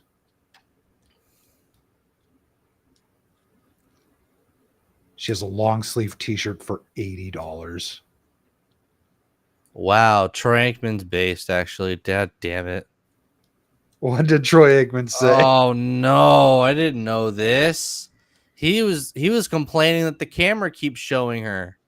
Why is the camera often cuts to her for 5 or more times during a game, especially every time her boyfriend Travis Kelce makes a big play? Some are focusing on Swift's appearance around the league as a negative. Aikman likes to look at it from a perspective that the new audience she's exposing the NFL to, but yeah, it's gay. It is all gay. And she's not going to the games anymore. And Kelce. How old is that article? Month old. Oh, okay. I thought it was from last season for some reason. It's a month old. But he's right. These old people try to be all hip and progressive, and turns out they end up not being. So why did you fucking try faking it in the first place? Just be yourself. We've been going for almost 3 hours. We had a late show because everyone was busy. It seems like this time might be more conducive for shock. That was it depends. It depends. Okay. Well, you let me know because I wouldn't have a problem pushing it back. Although in a month that would make it way late for me. That'd make it 9 o'clock for me when you guys when everyone else changes time and I don't. Oh, yeah, that's true. But I don't know. I don't see a problem with that. I'm up late anyways. Nerdy Neo, how about you let the people know what you got going on?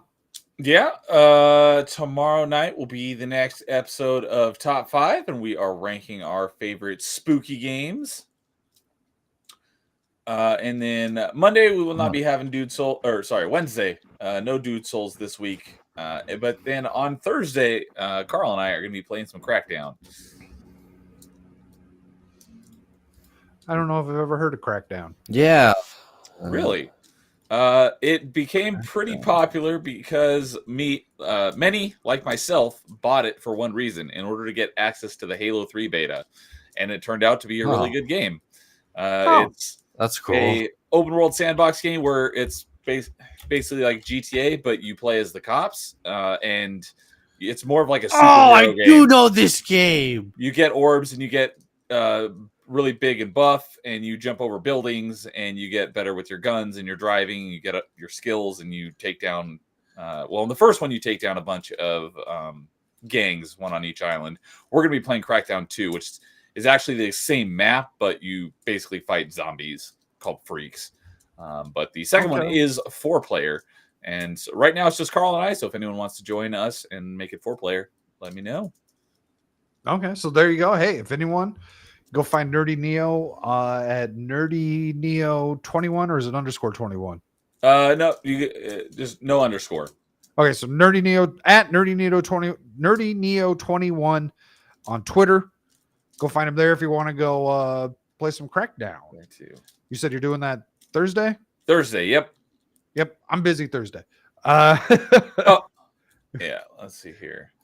But Shock, what have you got going on? I know you've been busy. Yeah, I'll stream eventually. Every year I play the Witcher series and watch all the Lord of the Rings movies in the month of November. I don't know why, I just do. Lord of the Rings is my Thanksgiving movie series as well. Yeah, and I feel like you have to get up early in the morning to watch it. I've always watched. Bacon and eggs.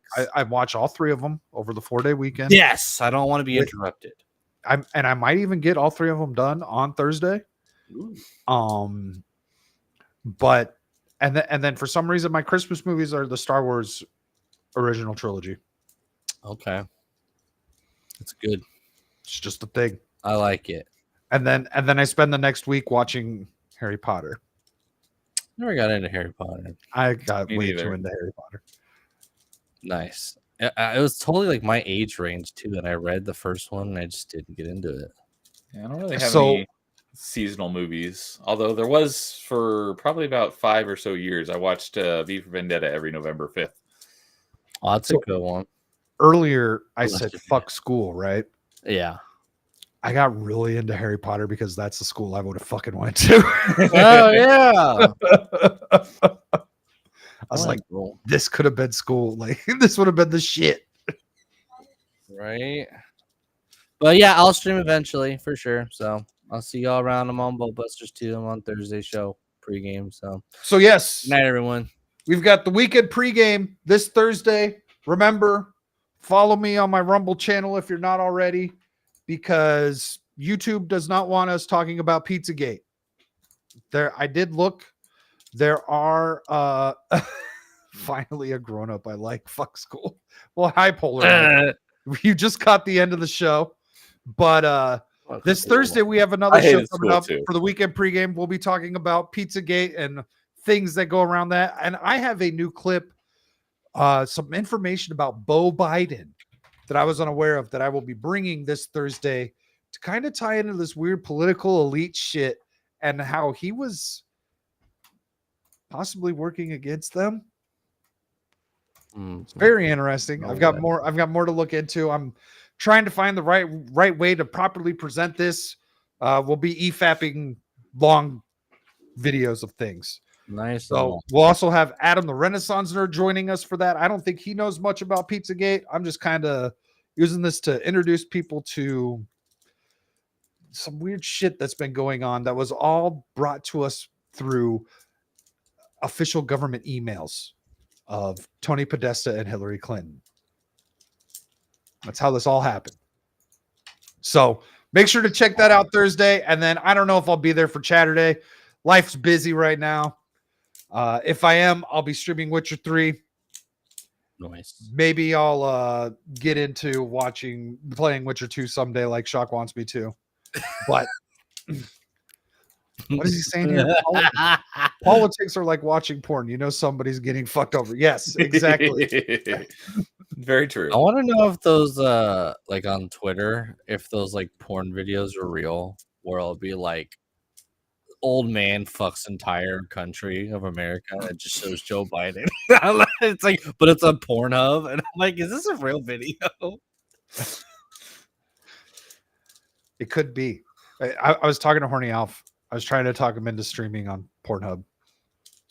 Oh yeah, you could stream You there. can stream on Pornhub. No way. He's gonna get all the furries. All the furries are gonna watch him. Oh, that'd be hilarious. Just watch it. Just be stream Ariel. fucking whatever game on Pornhub. Yeah, why not? Like Party Yeah, animals. yeah, stream party animals on Pornhub. You know what? That's what he's. Alf's trying to get people to join him for his 12-hour stream in a few weeks. I'm like, I'll do it if you stream on Pornhub. Is it a 12-hour stream or is it It's just one. It's just one. Yeah. You can catch me on YouTube, Twitch, Rumble, Twitter, Pornhub. Pornhub. What? So, wait, what now? Come again? Nani? Hey, cast the biggest net, right? Like, Right. you never know. So never mind. I'm not going there. So yeah, until next time, have a good one, everyone. Bye. Cheers. Good night.